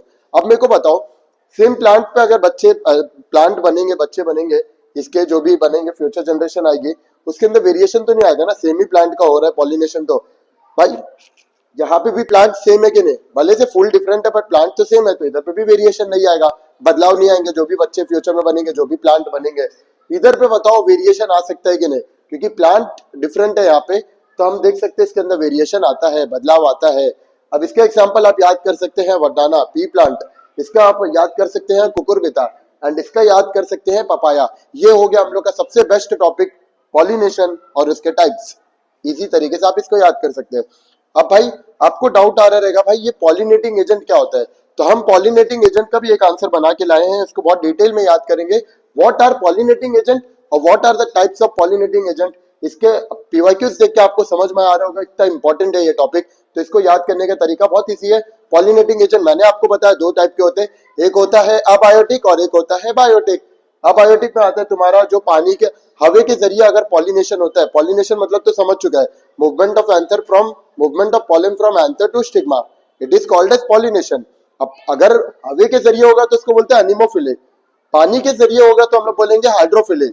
तो ये एनिमोफिली हाइड्रोफिली वर्ड के बाजू में मैंने लिख दिया है, ठीक है। अब आता है बायोटिक एजेंट। बायोटिक एजेंट मतलब अब जो जिंदा लोग मदद करेंगे पॉलिनेशन करने में, movement of pollen from anther to stigma with the help of insect, तो इंसेक्ट पॉलिनेशन बोलते हैं एंटोमोफिले। अगर वही चीज बर्ड्स के जरिए होगी तो इसको बोलते हैं ऑर्निथोफिले। अगर वही चीज अगर बैट के जरिए होती है तो इसको बोलते हैं कायरेप्टेरोफिले। तो मैंने इसका प्रॉपर नोट्स लिखा हुआ था, तो मैंने उसी का कटआउट यहाँ पे लेके आया हूँ, ठीक है। तो इसके बारे में आप डिटेल में पढ़ सकते हैं। यहाँ पे देखो, सबसे पहले हम लोग पढ़ते हैं एनिमोफिले। हवा के जरिए जो पॉलिनेशन होता है उसको हम लोग बोलते हैं एनिमोफिले। तो स्टार्ट करते हैं हम लोग का एनिमोफिले। तो पहला पॉइंट तो सबको पता है, pollination carried out by wind, it is called as anemophily. हवा के जरिए अगर पॉलिनेशन होता है तो एनिमोफिली बोलते हैं। क्रॉप प्लांट्स लाइक तुम्हारा गेहूं हो गया, चावल हो गया, कॉर्न हो गया, बार्ली हो गया, ये सब दिखाते हैं pollination are pollinated by wind. ये आपको समझ चुका है, ठीक है। ये दो पॉइंट लिखना है एंड देन आपको अडेप्टेशन लिखना है। अडेप्टेशन इन एनिमोफिलस फ्लावर, कि प्लांट का जो फ्लावर है उसने ये पॉलिनेशन के हिसाब से खुद के अंदर क्या अडेप्ट किया है, क्या बदलाव लेके आया है। तो पहला पॉइंट, ये जो फूल होते हैं जो हवा से पॉलिनेशन करने वाले, ये छोटे से होते हैं, स्मॉल होते हैं, इनकॉन्स्पिक्यूअस होते हैं, कलरलेस होते हैं। कलर नहीं है ना, क्योंकि भाई देखो हवा लिविंग है क्या, हवा की तरफ कोई अट्रैक्शन करना है क्या, नहीं करना है, तो ये कलरलेस है। आगे, फ्लावर्स आर विदाउट नेक्टर, इसके पास कोई नेक्टर नहीं होता है और स्मेल भी नहीं होती, इसके पास फ्रेग्रेंस नहीं होती है, ठीक है। पॉलन ग्रेन्स, इसके जो पॉलन ग्रेन्स होते हैं ये फूल के, जैसे मैंने फोटो लाया है यहाँ पे, आप देख सकते हैं ये इसके जो फूल होते हैं ना, इसके पॉलन ग्रेन बहुत हल्के होते हैं, लाइट इन वेट, क्योंकि हवा से अगर मूव करना है तो लाइट, उनका वजन तो कम होना चाहिए ना, तो लाइट इन वेट और ड्राई होना पड़ेगा अगर हवा में उड़ना है। तो अगर गीला रहेगा तो भाई कैसे उड़ सकता है हवा में। और होता है produced in the large number, तो आपको सेम ये पॉइंट वाइज बनाना है। Pollen grains are light in weight, comma dry, comma produced in large number, क्योंकि भाई देखो हवा में बन रहा है ना, हवा में उड़ के जाएगा, बहुत रेयर चांस है कि सामने वाले की स्टिग्मा तक ये जाके अटैच होगा, तो इसीलिए ये प्रोड्यूस्ड इन लार्ज नंबर होता है। स्टिग्मा आपको दिख रहा होगा, इसका बहुत स्टिग्मा फेदरी होता है और स्टिग्मा इसका लंबा सा आपको दिख रहा होगा, ठीक है। Stamen and stigma are exposed in air, stamen और स्टिग्मा इसका एक्सपोज्ड हो जाता है हवा की तरफ, ताकि अगर हवा आए तो ये मूव करेगा और इसका पॉलन उड़ जाएगा हवा में। यह हमारा कंप्लीट हो गया सबसे इंपॉर्टेंट आंसर, सबसे easy answer, wind pollination that is anemophily. इसी है पहला डेफिनेशन, तो आपको सबको याद हो गया। सेकंड, इसका एग्जांपल याद करना है, अडेप्टेशन याद करना है, एकदम सिमिलर वे में आपको याद करना है हाइड्रोफिली। हाइड्रोफिली दोनों अबायोटिक को मैंने साथ में रखे ताकि आप इजीली इसको समझ सके, याद कर सके। तो देखो पॉलिनेशन डेफिनेशन तो सबको याद है, पानी के जरिए जो पॉलिनेशन होता है उसको बोलते हैं hydrophily. Pollination carried out by water is called as hydrophily. अब आपको क्वेश्चन आ रहेगा भाई पानी वाले फूल कैसे दिखेंगे जो ये पॉलिनेशन करते हैं, तो अडेप्टेशन इन हाइड्रोफिलस फ्लावर। पहला पॉइंट, ये फूल भी छोटे होते हैं, इनकॉन्स्पिकुअस होते हैं, ठीक है। अब इसका फ्लोरल पार्ट्स आर अनवेटेबल, इनके जो पार्ट्स होते हैं फ्लोरल पार्ट्स ये अनवेटेबल होते हैं, गीले नहीं होते। अभी देखो केमिस्ट्री में, ग्रीन केमिस्ट्री में भी एक क्वेश्चन है, लोटस खुद को साफ करता है, सेल्फ क्लीनिंग प्रॉपर्टी होती है, और ये फूल भी भाई अनवेटेबल है, ये गीले नहीं होते, तभी तो पानी के अंदर पाए जाते हैं। इनके ऊपर स्पेशल चीजें रहती है, वो हम लोग पढ़ेंगे डिटेल में। पॉलन ग्रेन्स इसके लंबे लंबे होते हैं, पानी के अंदर वाले अनवेटेबल होते हैं। ऑब्वियसली सामने वाले के स्टिग्मा तक जाना है तो इसको गीला ज्यादा, अगर ये वेट हो गया तो डूब जाएगा ना, सिंक हो जाएगा, तो ये अनवेटेबल होता है ताकि ऊपर तैर सके। विद द म्यूसिलेजिनस शीट, सबसे इंपॉर्टेंट वर्ड याद करो, इसके पास होता है म्यूसिलेजिनस शीट, ठीक है, अनवेटेबल होता है। इसका nectar of fragrance are lacking, जैसे विंड पॉलिनेशन जिंदा लोग कर रहे क्या, नहीं कर रहे ना, तो इसके अंदर नेक्टर और फ्रेग्रेंस था कुछ नहीं था।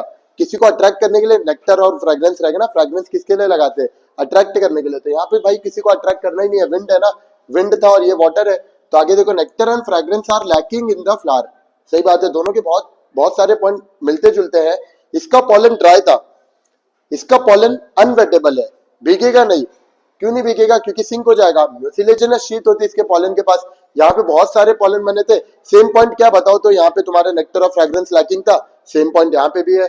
आगे देखो, दो टाइप के हाइड्रोफिलस पॉलिनेशन होता है, एक पानी के नीचे होता है हाइपो हाइड्रोफिली, और एक पानी के ऊपर होता है एपी हाइड्रोफिली। इसका डेफिनेशन भी पढ़ लो, एकदम इजी है। अगर पॉलिनेशन पानी के लेवल के नीचे हुआ, देखो वाटर का लेवल दिया है, वाटर के लेवल के अगर नीचे हुआ तो हाइपोगिनस, वाटर के लेवल के ऊपर हुआ तो एपिगिनस, एपी मतलब ऊपर, हाइपो मतलब नीचे। तो आगे देखते हैं, pollination occurring below the surface of water is called as hypohydrophily, pollination occurring above the surface of the water is called as एपीहाइड्रोफिली।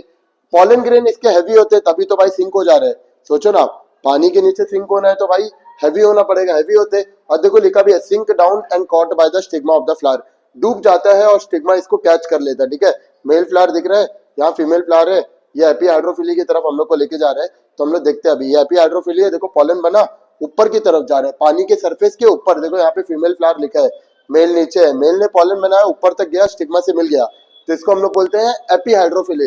तो पढ़ते हैं, देखो pollen floats on the water, बोलो ना, पॉलन नीचे बना, पॉलन तैरते तैरते ऊपर गया, क्योंकि भाई लाइट वेट है, ऊपर तक गया, floats on the water cot by the stigma of the female flower. सही बात है, हो गया हम लोग का। अगर पानी के नीचे हुआ पॉलिनेशन तो हाइपोहाइड्रोफिली, पानी के ऊपर हुआ तो एपीहाइड्रोफिली। एग्जांपल तो आपको दिख रहा है, ये वेलिसनेरिया इसका याद कर लो, और इसका जॉस्टेरा याद कर लो, सी ग्रास। यहाँ पे हमारा सबसे इंपॉर्टेंट टॉपिक का एपीहाइड्रोफिली और हाइपोहाइड्रोफिली कंप्लीट हो गया, जिसके अंदर हमने पूरा अबायोटिक एजेंट कंप्लीट किया अच्छे से। आपने देखा, अगर हवा के जरिए हुआ तो अनीमोफिली, पानी के जरिए हुआ तो हाइड्रोफिली, जिसके दो टाइप भी हमने कवर कर लिया विथ एग्जांपल दोनों के भी, ठीक है।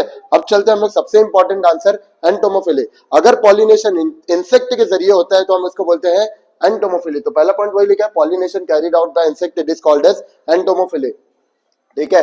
अब इसके भी फ्लावर के कुछ अडेप्टेशन होंगे तो उसको भी पढ़ लो, इजी है, कंपेयर कर करके पढ़ोगे ना तो इसी तरीके से याद हो जाएगा, कंपेयर नहीं करोगे तो बहुत टाइम लग जाएगा याद करने में। तो ये दे आर लार्ज, ये फूल बड़े होते हैं, देखो दिख रहा है वहां पे इंसेक्ट दिख रहा है और आपको वहां पे फूल दिख रहा होगा, फूल का साइज बड़ा है, शो ही होता है, अट्रैक्टिव होना चाहिए भाई। इंसेक्ट को अगर अट्रैक्ट करना है तो खुद को बहुत अच्छा ब्यूटीफुल बनाना पड़ेगा कि नहीं, ताकि इंसेक्ट लोग आके बैठे। और ब्राइट कलर होता है इसके पास। अब इसका ओडर होता है, देखो पीछे दो फूल पढ़ के आए हो, जिसके तुमने पढ़ा था ओडरलेस होता है, फ्रेग्रेंस नहीं था, इसके पास ओडर है, नेक्टर भी है, नेक्टर के तो पूरे ग्लैंड्स प्रेजेंट होते हैं इसके अंदर। स्टिग्मा रफ होता है due to presence of hair, stigma के ऊपर बहुत हेयरी स्ट्रक्चर्स होते हैं, रफ होता है। और sticky due to the mucilaginous secretion, या तो स्टिकी होगा ताकि चिपचिपा अगर रहेगा तो ये इंसेक्ट आके बैठेगा तो उसके ऊपर पॉलन चिपके हुए रहेंगे इंसेक्ट के ऊपर, तो अगर ये स्टिग्मा चिपचिपा रहेगा तो उसके ऊपर चिपक जाएगा, ठीक है। पॉलन आर स्पाइनी, पॉलन इसके कांटेदार होते हैं, and surrounded by yellow sticky substance called as pollen kit, याद कर लो बहुत इंपॉर्टेंट है, ठीक है। पॉलन के ऊपर कांटेदार कुछ होता है और वो येलो स्टिकी चीज से सराउंडेड होता है, इसको हम लोग बोलते हैं पॉलन किट, ये भी याद कर लो, ठीक है। अब एग्जांपल में आप देख सकते हैं, entomophilous is commonly occurs in the rose, jasmine, salvia, rose, jasmine, salvia, ये आपको दिख रहा है एक एग्जांपल यहाँ पे। बहुत अच्छे से आगे बढ़ते हैं हम लोग, अब साल्विया मैकेनिज्म का हम लोग पढ़ते हैं। साल्विया के अंदर जो मैकेनिज्म होता है, साल्विया एक एंटोमोफिलस प्लांट है, हम लोग ऊपर पढ़ के आए। शोज लेवर मैकेनिज्म, लेवर मैकेनिज्म दिख रहा है, लेवर मैकेनिज्म क्या होता है देखो, समझ जाइए, ये मेल का हिस्सा है, ठीक है, या फीमेल का हिस्सा है। इंसेक्ट के ऊपर पॉलन चिपका था, इंसेक्ट ने कहीं से पॉलन लेके आया एंथर के ऊपर से। अब ये प्लांट आपको पता है स्टिग्मा चिपचिपा होता है, जैसे इंसेक्ट यहाँ से मूव करके जाएगा तो इसके ऊपर इसका पॉलन चिपक जाएगा कि नहीं, स्टिग्मा चिपचिपा था। तो अब यहाँ पे क्या हो गया बताओ, पॉलिनेशन हो गया कि नहीं इंसेक्ट के जरिए, तो इसको बोलते हैं लेवर मैकेनिज्म, ठीक है। अगर एग्जाम में बोला लेवर मैकेनिज्म एक्सप्लेन करो तो पहले आप अडेप्टेशन ऑफ फ्लावर बना के ये एक्सप्लेन कर दो डिटेल में, अगर छोटा सा डायग्राम वो बना सकते हो तो बना दो, वरना ये आंसर भी लिख दोगे तो मार्क्स मिल जाएगा, ठीक है। तो हमारा सबसे इंपॉर्टेंट आंसर एंटोमोफिली खत्म हो गया। पहले हमने पढ़ा अबायोटिक के दोनों, जिसमें हाइड्रोफिली हम लोग ने देखा और तुमने अनिमोफिली देखा। अब तुम पढ़ रहे हो बायोटिक का सबसे इंपॉर्टेंट एंटोमोफिली, इंसेक्ट के जरिए होता है तो एंटोमोफिली, इमेज से आपको याद हो जाएगा, ठीक है। आगे चलते हैं, अब आते हैं हम लोग का सबसे लास्ट है दोनों बायोटिक का। एक होता है भाई चिड़िया के जरिए अगर होता है तो ऑर्निथोफिली, अगर पॉलिनेशन बैट के चमगादड़ के जरिए होता है तो उसको कायरेप्टेरोफिली बोलते हैं। तो स्टार्ट होता है, पहला पॉइंट तो सबको याद है यहाँ पे, क्या बोलेंगे हम लोग, pollination by the birds are called as ornithophily, pollination by the bats are called as chiropterophily, ठीक है। अब देखो स्मॉल चिड़िया लाइक सनबर्ड्स हो गई, तुम्हारा हमिंग बर्ड्स हो गया, और परफॉर्म ऑर्निथोफिली, कौन कौन से चिड़िया करती है मैंने वहां पे नाम दे दिया, ठीक है। सम ऑर्निथोफिलस प्लांट्स आर बी, इसको ऐसे याद करो, ठीक है। एक कंट्रोल कोऑर्डिनेशन में ये वर्ड सुनोगे बी, ब्लड ब्रेन बैरियर। और एक अभी पढ़ रहे हो bombax bottle brush butea, bombax bottle brush butea, ये याद हो जाएगा। और नहीं तो plus plant shows flowers are bright, इसके फ्लावर बहुत ब्राइट होते हैं, लार्ज होते हैं, कलरफुल होते हैं, दिख रहा है आपको, ठीक है। सेम है पीछे की तरह, पीछे लेकिन आपने कुछ अलग तो पढ़ा नहीं होता ज्यादा, ब्राइट पीछे भी था, कलरफुल भी था। दे सीक्रेट डाइल्यूट नेक्टर, इसके अंदर डाइल्यूट नेक्टर आते हैं, ठीक है। पॉलन ग्रेन्स आर स्टिकी, पीछे भी पॉलन पड़े थे, स्टिकी था, लेकिन उसके ऊपर कांटे थे, स्पाइनी थे। यहाँ पे स्टिकी एंड स्पाइनी सेम है। यहाँ पे pollen flowers are generally without fragrance, इसके अंदर फ्रेग्रेंस नहीं था। आप देखो यहाँ पे फ्रेग्रेंस था, इसके अंदर अच्छा खासा स्मेल था, देखो स्वीट ओडर था, पीछे ओडर है और इधर पे ओडर नहीं है, विदाउट ओडर, बिकॉज बर्ड्स को ओडर की क्या जरूरत है। आगे चलते हैं। As birds have poor sense of smell, birds के पास पुअर सेंस ऑफ स्मेल होता है, इसलिए फ्लावर भी ओडर रखता ही नहीं है। अच्छी बात है कि नहीं, फ्लावर ने अडेप्ट किया बर्ड्स के हिसाब से। अब आते हैं हम लोग कायरेप्टेरोफिली, एकदम सिमिलर वे में साथ में कंपेयर कर करके याद करो, इजीली याद हो जाएगा। आते हैं हम लोग कायरेप्टेरोफिली में। देखो पहले तो पढ़ चुके, बैट के जरिए अगर होता तो कायरेप्टेरोफिली बोलते हैं। बैट से ना बहुत दूर तक पॉलन को ट्रांसफर कर सकते हैं मूव करके, सेवरल किलोमीटर तक का, बहुत इंपॉर्टेंट है, याद करो 2025 में आया है ये बोर्ड में, ठीक है। अडेप्टेशन इन कायरेप्टोफिलस फ्लावर, अब इसका फ्लावर डल होता है, ठीक है, विच स्ट्रॉन्ग फ्रेग्रेंस, फ्लावर के अंदर बहुत स्ट्रॉन्ग फ्रेग्रेंस आता है, फ्लावर बहुत डल दिखता है इसका। आगे चलते हैं। सीक्रेट्स अबंडेंट नेक्टर, बहुत सारे नेक्टर बनाता है। और फ्लावर्स प्रोड्यूसेस एडिबल पॉलन, ऐसे पॉलन बनाते, खा सकते पॉलन को। तो अगर एग्जाम में पूछा कौन सा ऐसा कौन सा पॉलिनेशन है जहाँ पे पॉलन तुम्हारा एडिबल होता है, ठीक है, तो आप बता देंगे स्टिकी और स्पाइनी होता है, आप बता सकते हैं, ठीक है। कैरेप्टोफिलस प्लांट्स आर, आप याद कर सकते हैं एंथोसेफेलस एडेनसोनिया, इसको याद कर लो तुम्हारा। अगर ये याद नहीं हो सकते तो अंदर का वर्ड इजी है, kadamb tree, baobab tree and sausage tree. ये हो गया हमारा कैरेप्टोफिली का एग्जांपल। सो हमने सबसे important topic, third topic pollination पूरा का पूरा कंप्लीट किया। अब हम बढ़ते हैं आउटब्रीडिंग डिवाइसेस की तरफ। हमारा एक छोटा सा टॉपिक है आउटब्रीडिंग डिवाइसेस, उसको भी पढ़ लेते हैं हम लोग। आउटब्रीडिंग डिवाइसेस मतलब क्या होता है, देखो अच्छे से समझो। अगर ना तुम्हारा ये समझ जो आंसर है, वापिस से हमारा एक छोटा सा टॉपिक है जिसको हम बोलते हैं आउटब्रीडिंग डिवाइसेस। इसको इसी तरीके से हम पढ़ सकते हैं, समझ जाइए, ये तुम्हारा आंसर है एंड ये तुम्हारा फीमेल का गायनेशियम है, एंड्रोशियम गायनेशियम। हम लोग को ना एंड्रोशियम और गायनेशियम का सेल्फ पॉलिनेशन रोकना है, तो ऐसा डिवाइस जो सेल्फ पॉलिनेशन को रोक के क्रॉस पॉलिनेशन को प्रमोट करता है, इसको हम बोलते हैं आउटब्रीडिंग डिवाइसेस। तो हम देखते हैं, describe outbreeding devices by which cross pollination is encouraged in angiosperm, ये क्वेश्चन है। तो आप डायरेक्ट क्वेश्चन याद करो, याला answer, plant developing devices to encourage cross pollination, हमको एनकरेज करना है, and to prevent self pollination it is called as outbreeding devices, ठीक है। इसके अंदर क्या होता है, जेनेटिक डाइवर्सिटी बहुत एसेंशियल फैक्टर है एवोल्यूशन के। अगर आपको बदलाव लाना है तो जेनेटिक डाइवर्सिटी इंपॉर्टेंट होता है, जिसके अंदर आपको 6 डिवाइसेस मैं इसी तरीके से याद करा देता हूँ। सबसे पहले आता है यूनिसेक्सुअल, अगर प्लांट का मेल वाला हिस्सा फीमेल वाला हिस्सा अलग अलग रहेगा तो उसको हम बोलते हैं यूनिसेक्सुअल, ठीक है।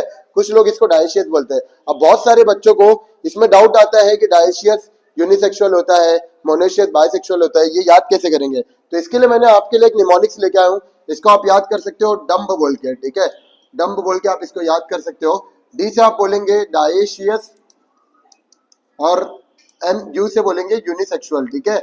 आप एम से बोलेंगे मोनोशियस और इससे बोलेंगे तुम लोग, बी से बोलेंगे बाइसेक्सुअल, ठीक है। तो बाइसेक्सुअल याद कर सकते हैं आप। सिमिलरली आपको यहाँ पे दिख रहा होगा यूनिसेक्सुअल को हम लोग डायशिज्म बोलते हैं। ये हम लोग एग्जांपल से याद करेंगे, पपाया कॉमा मलबेरी, ये एग्जांपल एक तो याद कर लो, जितना याद हो सकता है उसको अच्छे से याद करके जाएंगे, ठीक है। पी पी एम याद कर सकते हैं आप, मलबेरी भी याद कर लो इसके अंदर, तो पी एम याद कर लेना, पी एम, पी से पपाया, एम से मलबेरी। दूसरा डिवाइस आता है हमारा डाइकोगैमी। तो in this anther and stigma matures at different time. आपको पता है आपका फ्लावर जो होता है ये गैनेशियम है और ये एंड्रोशियम है। एंड्रोशियम अगर छोटा रहेगा और गैनेशियम बहुत बड़ा हो चुका है, अलग अलग वक्त में दोनों मैच्योर होंगे, तो इसको हम लोग बोलते हैं डाइकोगैमी, ठीक है। अलग अलग वक्त में दोनों मैच्योर होते हैं। ये खासकर किसके अंदर होता है, बाइसेक्सुअल फ्लावर के अंदर। देखो ना, मेल फीमेल एक ही प्लांट के ऊपर है तो इसको बाइसेक्सुअल बोलेंगे। कभी मेल छोटा रह जाता है, फीमेल जल्दी बड़ी हो जाती है, तो कभी मेल जल्दी बड़ा हो जाता है और फीमेल फीमेल बहुत छोटी रहती है, ठीक है। तो अगर मेल जल्दी बड़ा हो गया तो इसको हम लोग बोलते हैं प्रोट एंड्रे, मेल वाला हिस्सा जल्दी बड़ा हो जाता है तो प्रोट एंड्री बोलते हैं। अगर फीमेल वाला हिस्सा जल्दी बड़ा हो जाएगा तो इसको बोलते हैं प्रोटोगिनी, गिनी मतलब गायनेशियम, एंड्री मतलब एंड्रोशियम। तो प्रो मतलब हम लोग बोल देंगे ना, पहले पहले गायनेशियम बड़ा होगा तो प्रोट एंड्री, समझा, एंड अगर एंड्रोशियम पहले बड़ा हो जाएगा तो प्रोट एंड्री, इसी है। तो यही चीज यहाँ पे लिखी हुई है, इसको पढ़ लेते हम लोग इजी तरीके से। दो तरीके के आपको डाइकोगैमी के अंदर दिखते, दो टाइप है, एक प्रोटैंड्री और एक प्रोटोगेने। प्रोटैंड्री मतलब तो आपको समझ चुका है, बस इसको पढ़ लेते हैं। In this type anther mature हो जाता है पहले, but stigma of the same flower is not receptive at that time. Stigma तो बहुत छोटा था, रिसेप्टिव था ही नहीं, लेना ही नहीं चाहता था पॉलन। इसको हम लोग बोलते हैं प्रोटैंड्री। ऐसा कौन करता है? सनफ्लावर, याद रखो, ठीक है। ये क्वेश्चन याद हो गया तुम्हारे को। आगे चलते हम लोग। अब दिख रहा है तुम लोग को प्रोटोगेने। ये ऐसा, इसके अंदर ऐसा होता है कि स्टिग्मा पहले मैच्योर हो जाता है एंथर से पहले, इसको हम लोग बोलते हैं प्रोटैंड्री। एग्जांपल याद कर लो, ग्लोरियोसा। ये हमारा कंप्लीट हो गया दूसरा डिवाइस जिसका नाम था डाइकोगैमी। एंड थर्ड डिवाइस की तरफ हम लोग चलते हैं जिसका नाम है prepotency. Pollen grain of the other flower germinate rapidly. भाई दूसरे वाले प्लांट का पॉलन वाला ग्रेन, पॉलन ग्रेन रेडी हो चुका है पॉलिनेशन के लिए, खुद का पॉलन ग्रेन रेडी नहीं हुआ पॉलिनेशन के लिए, इसको बोलते हैं प्रीपोटेंसी। तो pollen grain of the other flower germinate rapidly, फटाक से आके जर्मिनेट कर लेता है ओवर द स्टिग्मा, खुद के स्टिग्मा के साथ, जो हम लोग का स्टिग्मा था उसके साथ दूसरा वाला पॉलन आके फटाक से जर्मिनेट कर गया और खुद का पॉलन कर ही नहीं पाया, तो इसको हम लोग बोलते हैं प्रीपोटेंसी। ठीक है, एग्जांपल याद कर लेंगे, कहाँ पे होता है? सेब के अंदर होता है, एप्पल के अंदर। तो हम लोग का दूसरा वाला दिख रहा है, चौथा वाला। हमने टोटल 3 डिवाइसेस पढ़ चुके हैं, अभी चौथा डिवाइस चल रहा है जिसको हम बोलते हैं हेट्रोस्टिली। कुछ लोग इसको हेट्रोमॉर्फी भी बोलते हैं। तो हेट्रोस्टिली के अंदर आप याद कर सकते हैं, प्लांट्स लाइक प्राइम रोज प्रोड्यूस करते हैं 2 या 3 तरीके के फ्लावर जिसके अंदर स्टिग्मा और स्टाइल एंथर अलग अलग लेवल पे होता है। अब देखो समझ जाओ, ये तुम्हारा एंड्रोशियम है, ये तुम्हारा गायनेशियम है। अगर मैंने एंड्रोशियम को कुछ इतना ऊपर रख दिया कि भाई यहाँ पे पॉलिनेशन हो ही नहीं पाएगा ना, फिर हवा आई तो दूसरा जाएगा, पॉलिनेशन होगा, दूसरी तरफ भाग जाएगा पॉलन। तो दोनों का लेवल मैंने क्या कर दिया? डिफरेंट कर दिया, तो लेवल अलग हो जाएगा तो पॉलिनेशन हो ही नहीं सकता। इसको हम लोग बोलते हैं हेट्रोस्टिली। ठीक है, आगे आते हैं हम लोग हार्कोगैमी। हार्कोगैमी को आप कैसे याद कर सकते हो? देखो ये तुम्हारा फीमेल वाला हिस्सा है और ये तुम्हारा मेल वाला हिस्सा है, और ना एक बंदे ने ऐसे आके हरकत कर दी कि बीच में एक डिवाइस डाल दिया, मतलब एक कुछ बैरियर डाल दिया, लगा दिया यहाँ पे, हरकत कर दी। हरकत से आप याद रखो कि हरको गैमेट के बीच में हरकत हो रही है कि नहीं, पॉलन और फीमेल वाले गैमेट के बीच में हरकत, तो क्या बोलेंगे? हरको गैमी। समझ में आया कि नहीं? ऐसी है कि नहीं? अगर एग्जाम में याद करना, हरकत वाला गैमी, हरको गैमी, तो एक डिवाइस हो गया आउटब्रीडिंग डिवाइस। हर डिवाइस के अंदर पहला पॉइंट आप डाल सकते हैं, ये एक ऐसा डिवाइस है जो सेल्फ पॉलिनेशन को रोकना चाहता है, क्रॉस पॉलिनेशन को बढ़ाना चाहता है। It is a device which helps to prevent self pollination and promotes cross pollination। इसको हम लोग बोलेंगे हर्कोगैमी, ऐसा बोल दो। और हर्कोगैमी में होता क्या है? मैकेनिकल बैरियर, एक मैकेनिकल बैरियर आ गया है तुम्हारे एंड्रोशियम और गायनेशियम के बीच में, जो क्या प्रिवेंट करना चाहता है? खुद के अंदर का पॉलिनेशन, सेल्फ पॉलिनेशन। इसी को हम लोग बोलते हैं हर्कोगैमी। ठीक है, तो यहाँ पे वही चीजें लिखी हुई है, it is a mechanical barrier to prevent self pollination. Plant के अंदर नेचुरल फिजिकल बैरियर होता है जो दोनों के सेक्स ऑर्गन के बीच में रहता है ताकि दोनों मिल ना पाए, to avoid the contact of the pollen and stigma of the same flower. ये कहाँ पे होता है? कैलोट्रोपिस के अंदर होता है। अब सेल्फ इनकम्पैटिबिलिटी देखो, सेल्फ इनकम्पैटिबिलिटी क्या होता है? पॉलन ग्रेन आ चुका है भाई, लेकिन ना स्टिग्मा लेने के लिए रेडी नहीं है, स्टिग्मा ले ही नहीं रहा, उसको नहीं चाहता, बोला मत आ, उसको एक्सेप्ट ही नहीं कर रहा है, तो इसको बोलते हैं सेल्फ इनकम्पैटिबिलिटी। ठीक है, तो यहाँ पे लिखा भी है, this is a genetic mechanism due to which the germination of the pollen on the stigma of the same flower is inhibited। Inhibit कर दिया गया। ये कहाँ पे होता है? टोबैको के अंदर होता है, अथिया के अंदर होता है। ठीक है, यहाँ पे हम लोग का आउटब्रीडिंग डिवाइसेस कंप्लीट हो गया है। इसको इसी तरीके से याद करना, कुछ डिवाइसेस अच्छे से रट्टा मार के जाना है, तुमको समझ तो चुके हो, अब याद करने की देरी है, उसको समझ लो और याद कर लो। और तुमको फिर से बोल रहा हूँ मैं, हर अगर एग्जाम में नहीं याद आ रहा है कोई भी डिवाइस, क्या लिखूं मैं? तो अगर बाय चांस एग्जाम में आया डिफाइंड नेट्रोस्टिले, तुमको नहीं याद आ रहा है तो तुमको एक डेफिनेशन हमेशा याद करना है, general definition. It is a device which helps to prevent self pollination and promote cross pollination. It is called as, और वो डिवाइस का नाम लिख देना। अगर नहीं याद आया तो, याद आया तो अच्छी बात है, यही लिख देंगे तुम लोग, ये सब यहाँ पे इसको याद कर लेना। ठीक है, तो हमारा आउटब्रीडिंग डिवाइस कंप्लीट हो गया। आओ वापस से हम देखते हैं पॉलन पिस्टल इंटरेक्शन। अब पॉलन पिस्टल इंटरेक्शन में आप लोग देख लीजिए, ये तुम्हारा गायनेशियम है और यहाँ पे उड़ के पॉलन आने वाला है। अब जरूरी नहीं है ना जो भी पॉलन आएंगे ये एक्सेप्ट करे, और जो पॉलन इसका खुद का रहेगा वो भी एक्सेप्ट नहीं कर सकता, सेल्फ इनकम्पैटिबिलिटी भी हो सकती है। तो यहाँ पे बोल रहे हैं all event from deposition of the pollen grain का स्टिग्मा पर आ जाना and to the entry of pollen tube in the ovule. Pollen tube बनता है ना, पॉलन ट्यूब यहाँ से आके नीचे जाता है, ओवरी के अंदर एंटर करता है, ये हम लोग पढ़ेंगे अभी। It is the interaction of pollen grain with the stigma, it begins with the pollination and ends with the fertilization. ये प्रक्रिया जो होती है पॉलन का स्टिग्मा तक आ जाना और ये खत्म होता है फर्टिलाइजेशन के बाद। ठीक है, बोलते पॉलिनेशन गारंटी नहीं लेता है कि जो स्टिग्मा तुम्हारा लैंड कर रहा है सक्सेसफुली वो भी अच्छे से फर्टिलाइजेशन करेगा, ऐसा गारंटी नहीं लेता, ठीक है। तो pistil can recognise compatible pollen of the same species and discard wrong pollen. सही पॉलन को एक्सेप्ट कर लेगा स्टिग्मा, और गलत पॉलन जिसको वो एक्सेप्ट नहीं करना चाहते उसको डिस्कार्ड भी कर देगा, ठीक है, रॉन्ग पॉलन को। The sorry, the compatible pollen absorbs nutrient. जो कंपैटिबल पॉलन होगा वो इसको अब्जॉर्ब करेगा न्यूट्रिएंट को। मतलब समझ जाओ ये कंपैटिबल पॉलन आया, अब इसने स्टिग्मा से न्यूट्रिएंट अब्जॉर्ब करना स्टार्ट कर दिया। Water from the surface of the stigma and produces pollen का ट्यूब बन जाता है। मतलब पॉलन ने इसके अंदर से स्टिग्मा से अच्छा खासा न्यूट्रिएंट लिया और एक ट्यूब निकाल दिया, इसको बोलते हैं हम लोग पॉलन ट्यूब। यहाँ से ट्यूब निकला और यहाँ तक आ गया, ठीक है। तो पॉलन ट्यूब हम लोग बनाए थे, पॉलन ट्यूब 2 मेल गैमेट वाला, वो यहाँ से खाने को डिराइव करके पॉलन ट्यूब को निकालते हैं, ठीक है। आगे देखते हैं हम लोग pollen tube after reaching ovary is pushed into ovule. अब तुम लोग को मालूम है पॉलन ट्यूब ओव्यूल के अंदर जाएगा, एम्ब्रियो साइक में रप्चर करेगा, 2 मेल गैमेट जाएंगे इसके अंदर, पढ़ने वाले रुको थोड़ा। आगे देखते हैं कि the tip of the pollen tube enters in the synergids and ruptures to release 2 male gamete. ये हम लोग पढ़ने वाले, इसलिए हम लोग आगे नया टॉपिक चालू कर रहे हैं जिसका नाम है डबल फर्टिलाइजेशन। तो डबल फर्टिलाइजेशन हम पढ़ने वाले, यहाँ पे बहुत डिटेल में अच्छे से हम इसको देखने वाले।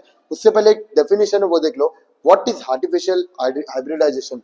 ऐसा प्रोसेस जहाँ पे तुम्हारा मनपसंद पॉलन ग्रेन तुम ला के स्टिग्मा पर डाल देते हो और वो तुम पॉलिनेशन करके फर्टिलाइजेशन करवा देते हो, इसको बोलते हैं आर्टिफिशियल हाइब्रिडाइजेशन, ठीक है।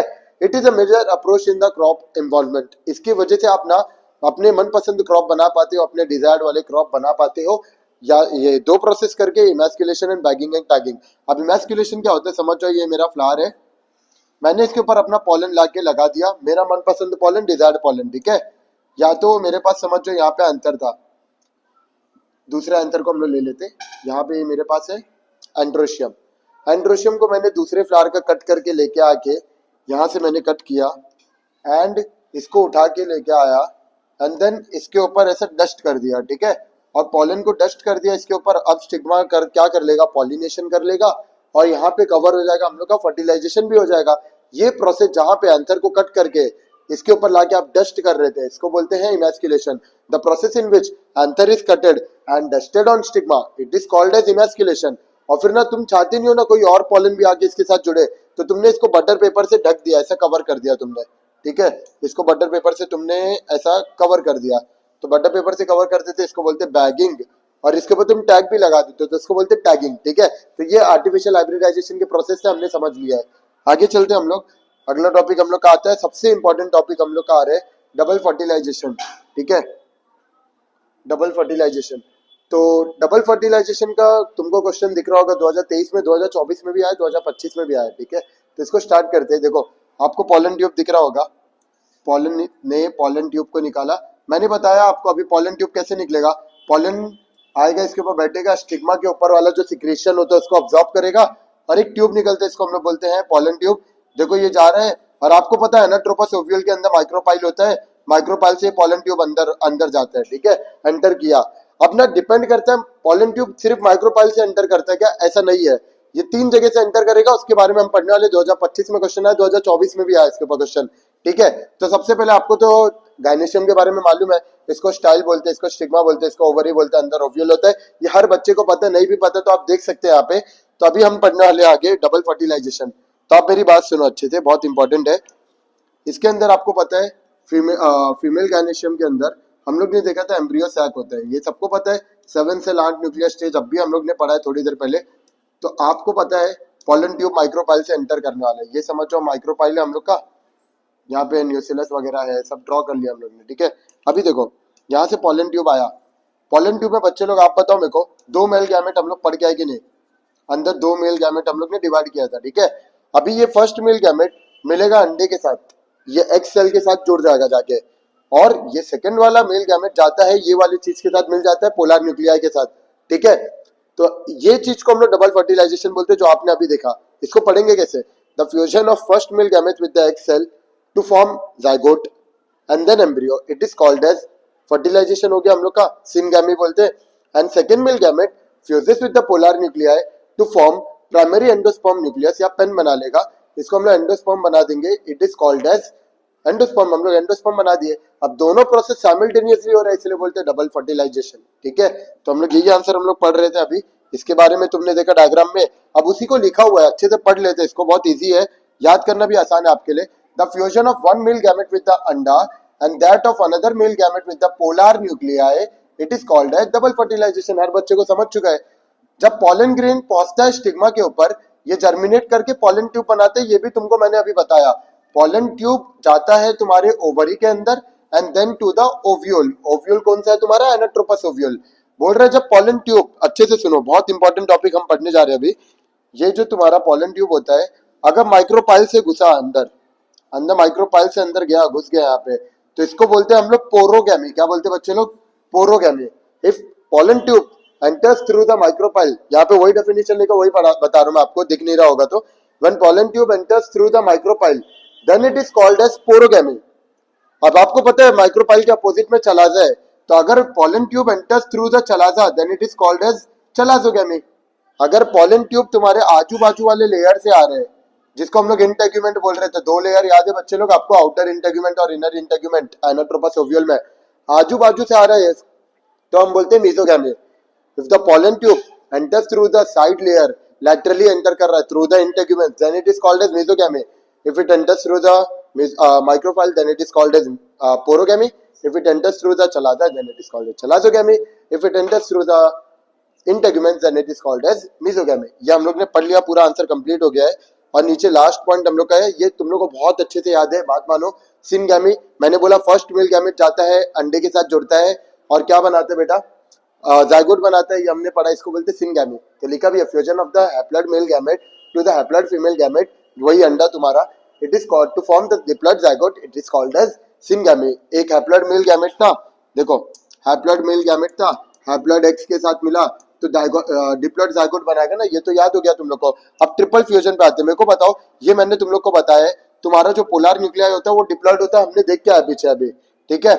और ये चीज जा रहा है मेल गैमेट के साथ मिलने, तो ये क्या बनाएगा? ट्रिपलॉइड फ्यूजन हो रहा है कि नहीं? तीन लोग फ्यूज हो रहे हैं ना, इसलिए ट्रिपलॉइड फ्यूजन बोलते हैं। तो ठीक है, fusion of haploid male gamete, तुम्हारा जो सेकेंड मेल गैमेट था वो जाके पोलर न्यूक्लियाई के साथ मिल जाएगा, तो क्या बनाएगा भैया? एंडोस्पर्म बनाएगा। इसको हम लोग बोलते हैं पेन, प्राइमरी एंडोस्पर्मिक न्यूक्लियस, जो डेवलप होता है ट्रिप्लॉइड एंडोस्पर्म में, इसको बोलते हैं ट्रिपल फ्यूजन। समझ में आया क्या? ठीक है, तो यहाँ पे एक बार और देख लो जो मैंने बताया था। फर्स्ट मेल गैमेट अंडे के साथ मिलेगा तो syngamy, second male gamete polar nuclei के साथ मिलेगा तो एंडोस्पर्म, ट्रिपल फ्यूजन, ठीक है, पेन बोलते हैं प्राइमरी एंडोस्पर्मिक न्यूक्लियस। समझ में आया क्या? तो ये था सबसे इंपॉर्टेंट टॉपिक, डबल फर्टिलाइजेशन। इसका एक डायग्राम तुम्हारे टेक्स्ट बुक में दिया, इसको सिर्फ देख लो एक बार, समझ लो, बहुत इजी है। ठीक है, यहाँ पे ये वाला इजी, हमने इसको पढ़ चुका बहुत अच्छे से। आपको ट्रिपल फ्यूजन भी पता है, सिनगैमी भी पता है, दैट्स ग्रेट। हम लोग चलते हैं सिग्निफिकेंस की तरफ। ये भी पढ़ लो, बहुत इजी है, सिंपल है, ज्यादा हार्ड नहीं है। देखो, it is a unique feature of, किसका यूनिक फीचर है बेटा? सिग्निफिकेंस एंजियोस्पर्म का, ठीक है। It ensures that the parent plant invest the seed with a food store only if the egg is fertilized. अगर अंडा फर्टिलाइज हो जाएगा तब ये फूड स्टोर करता है, ठीक है, इसको याद कर लो। It ensures that the parent plant invest the seed with a food store, ये इंश्योर करता है कि प्लांट के पास फूड स्टोर हो सीड के अंदर, only if the egg is fertilized, अगर अंडा फर्टिलाइज हो गया तो। The diploid zygote develops into an embryo. आपको मैंने बताया जाइगोट से क्या बनेगा बेटा फ्यूचर में? एम्ब्रियो बनेगा, एम्ब्रियो से पूरा नया प्लांट खड़ा हो जाएगा, दैट्स ग्रेट। अब triple PEN develops into nutritive endosperm. आपने देखा अभी कि आप में से क्वेश्चन पूछेंगे भाई कि मेल गैमेट अंडे के साथ फ्यूज होके, पता है जाइगोट बनेगा, जाइगोट प्लांट बनेगा, सब पता चल गया एम्ब्रियो बन के, लेकिन ये सेकेंड मेल गैमेट ये पोलर न्यूक्लियाई के साथ बन के एंडोस्पर्म बनाएगा। ये क्या करता है? ये प्लांट को खाना देता है, डेवलपिंग प्लांट को क्या देता है बेटा? खाना देता है। ये चीज याद रखो, ठीक है। तो वही लिखा हुआ है कि ना, the diploid PEN develops into a nutritive endospermic tissue, ठीक है।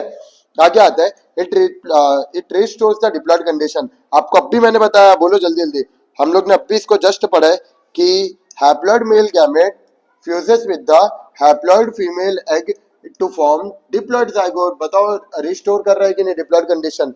नॉर्मल प्लांट डिप्लॉइड होते हैं तो हम लोग यहाँ पे बोल दे क्या कि डिप्लॉइड कंडीशन रिस्टोर करता है हमारा डबल फर्टिलाइजेशन। तो इसको याद कर लो, मेन मेन पॉइंट। पहला क्या था? एंजियोस्पर्म में होता है, खाना स्टोर रहेगा तो प्लांट फर्टिलाइज अगर होगा अंडे के साथ तभी खाना स्टोर करेगा। The diploid zygote develops into an embryo, zygote embryo में बनेगा। फिर हमने पढ़ा ट्रिप्लॉइड पेन क्या करता है बेटा?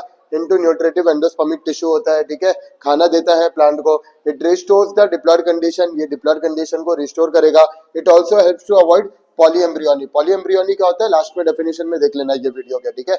आगे चलते हैं। ये कुछ क्वेश्चन है मैंने मैच द फॉलोइंग की तरह बनाया ताकि आपको आसानी से याद हो जाए। देखो, कंपोनेंट ऑफ एम्ब्रियो सैक और वो फ्यूचर में क्या बनता है, फेट ऑफ फर्टिलाइजेशन। अब ओव्यूल फ्यूचर में बनता है बेटा सीड, याद कर लो क्या बनता है, ओव्यूल फ्यूचर में सीड बनता है, ठीक है। अंडा फ्यूचर में एम्ब्रियो बनता है, ई से ई याद रख लो, याद हो जाएगा, ठीक है। न्यूसिलस फ्यूचर में पेरिस्पर्म बनता है, इसको याद कर लो ये भी, ठीक है। उसके बाद आता है तुम्हारा सेकेंडरी न्यूक्लियस, पेन बनाता है, ये तो अब भी पढ़ के आए हो। Second male gamete fuses with the polar nuclei to form PEN, triplet fusion हम लोग पढ़ के आए। आउटर इंटेगुमेंट बनता है सीड का आउटर लेयर जिसको बोलते हैं टेस्टा, और इनर इंटेगुमेंट बनाता है टेगमेन, इनर वाली सीड कोट बनाते हैं। सीड की भी दो लेयर होती है, ओव्यूल की भी दो लेयर होती है। ओव्यूल की दो लेयर का नाम क्या है, outer integument, inner integument. Seed की भी दो लेयर होती है, आउटर टेस्टा और इनर टेगमेंट, ठीक है। सिनर्जिट्स जो तुम्हारे नीचे दो सेल थे जिसके ऊपर बाल लाइक हेयर लाइक स्ट्रक्चर थे, वो फ्यूचर में बन जाते बेटा, डीजनरेट हो जाते, खराब हो जाते हैं। एंटीपोडल भी फ्यूचर में क्या हो जाता है बेटा, खराब हो जाते हैं। तो इसको मैच द फॉलोइंग की तरह लिख के याद कर लेना, इसको बहुत इंपॉर्टेंट है। एग्जाम में अगर पूछा न्यूसेलस का फेट ऑफ फर्टिलाइजेशन बताओ क्या बनता है फ्यूचर में, तो पेरिस्पर्म। किसी ने पूछा ओव्यूल क्या बनता है, तो बताना है आपको सीड बनता है। अगर पूछा आउटर इंटेगुमेंट क्या बनता है, तो बताना है टेस्ट है, ठीक है। तो मेरे को मैं चाहता हूँ भाई आप लोग ये सब अच्छे से याद करके जाओ, इजीली आपको याद हो सकता है, ठीक है। आगे बढ़ते हैं आप भाई, हम लोग का ई वाला टॉपिक चल रहा है, इसके बाद हमारा खत्म होने वाला टॉपिक, हमारा चैप्टर खत्म हो जाएगा, ठीक है। Development of endosperm, define endosperm, right the development of endosperm, right the type of endosperm. ये सब क्वेश्चन 2016 में आया है, तो इसके बारे में मैं बहुत आसान तरीके से आपको बताऊं। अब भी एंडोस्पर्म पढ़ के आए हो ना, बोलो। First male gamete fuses with the, किसके साथ फ्यूज करेगा, तुम्हारे एग के साथ, और क्या बनाएगा, जाइगोट, ये पता चल गया। Second male gamete fuses with the polar nuclei to form endosperm, वही बात कर रहे हैं यहाँ पे। तो देखो पेन मतलब क्या होता है, primary endospermic nucleus, repeatedly divide होकर एंडोस्पर्म बनाते हैं, पता है, ठीक है। Second male gamete polar nuclei के साथ फ्यूज करके क्या करेगा, एंडोस्पर्म, वो एंडोस्पर्म डिवाइड करेगा और क्या बनाएगा बेटा, फ्यूचर में खाना देगा लोगों को, प्लांट को। सेकंड मेल गैमेट, ये तो पता है, fuses with the polar nuclei to form endosperm और PEN, it is called as triple fusion. ये समझ चुके हैं बच्चे लोग। एंडोस्पर्म रिपीटेडली डिवाइड होता है, तीन टाइप के एंडोस्पर्म बनाता है, एक न्यूक्लियर टाइप, एक तुम्हारा सेलुलर टाइप और एक तुम्हारा हेलोबियल टाइप। तो इधर पे देखते हैं हम लोग इसको, मैंने इसको डिस्टिंग्विश की तरह बनाया है याद करने के लिए, इसको इजी तरीके से याद करके जाओ, बात मानो मेरी, जितना कंटेंट मैंने लिखा है इसको याद कर लो। चलो स्टार्ट करते हैं। सबसे common type of endosperm nucellar type है, न्यूक्लियर टाइप, ठीक है। Cellular type, nucleus of endosperm divide immediately followed by cell wall formation. ये पढ़ेंगे इसके बारे में क्या होता है। देखो मेरी बात सुनो, ये बंदे के पास बीच में बहुत बड़ा वैक्यूल होता है, डायग्राम दिखाऊंगा तो ज्यादा अच्छा समझेगा। देखो ये तीन डायग्राम आपको दिख रहे होंगे, इसको ही पढ़ना है अच्छे से आपको डिटेल में। देखो ये वाला पहला वाला न्यूक्लियर टाइप आपको दिख रहा है, इसके बीच में बहुत बड़ा न्यूक्लियस है, वैक्यूल है, क्या है बेटा, इसके बीच में बहुत बड़ा वैक्यूल है। वैक्यूल क्या होता है, प्लांट का एक ऑर्गेनल होता है जो वेस्ट मटेरियल या फूड को स्टोर करता है, ठीक है। बीच में बहुत बड़ा वैक्यूल इसके आपको दिख रहा होगा, ये हो गया बिग सेंट्रल वैक्यूल। सिर्फ इसके अंदर नहीं होता है, होता सबके पास है, लेकिन वैक्यूल इसके बीच में बहुत बड़ा सा दिख रहा है। बाकी सबके अंदर भी होगा छोटा जैसा मीडियम साइज का, लेकिन इसके पास बहुत बड़ा सा है सेंट्रल में। अब इसके आजू बाजू आपको बहुत सारे एंडोस्पर्म फैलते हुए दिख रहे होंगे, डिवाइड हो चुके हैं। इसके अंदर भी सेल वॉल बनता है, बाद में सेल बनते हैं, लेकिन बाद में बनते हैं, मैंने वर्ड यूज किया ना, बाद में बनता है। इसके अंदर ये जो दूसरा टाइप आप पढ़ने जा रहे हो, इसके अंदर सबसे पहले फटाक से, जैसे ही एंडोस्पर्म न्यूक्लियस एंडोस्पर्म डिवाइड होना स्टार्ट होते हैं, वैसे ही फटाक से वॉल बन जाता है, और ये कुछ ऐसा दिखता है, देख लो। मतलब एंडोस्पर्म सोचे हम लोग डिवाइड कर ले, एंडोस्पर्म ने डिवाइड किया, लेकिन फटाक से देखो आपको वॉल भी बनते हुए दिख रही है कि नहीं, ये सब वॉल भी बन चुकी है, मतलब इन लोग सेपरेट हो चुके हैं कि नहीं पहले से, इमीडिएटली पूरा प्रोसेस हो गया। इसको बोलते हैं हम लोग सेलुलर एंडोस्पर्म, ठीक है। अब ये एक पॉइंट याद कर लो मेरे साथ, फाउंड इन 161 एंजियोस्पर्म फैमिली, याद हो जाएगा, नहीं याद होगा तो कंपेयर करके याद करो ना। ये 72 फैमिली ऑफ डाइकॉट में देखा जाता है, ठीक है। ये दोनों हो गए, वो मैं क्यों नहीं इसके साथ कंपेयर कर रहा हूँ, क्योंकि वो मोनोकॉट में देखा जाता है, इसलिए हम लोग पहले ये दोनों को पढ़ रहे।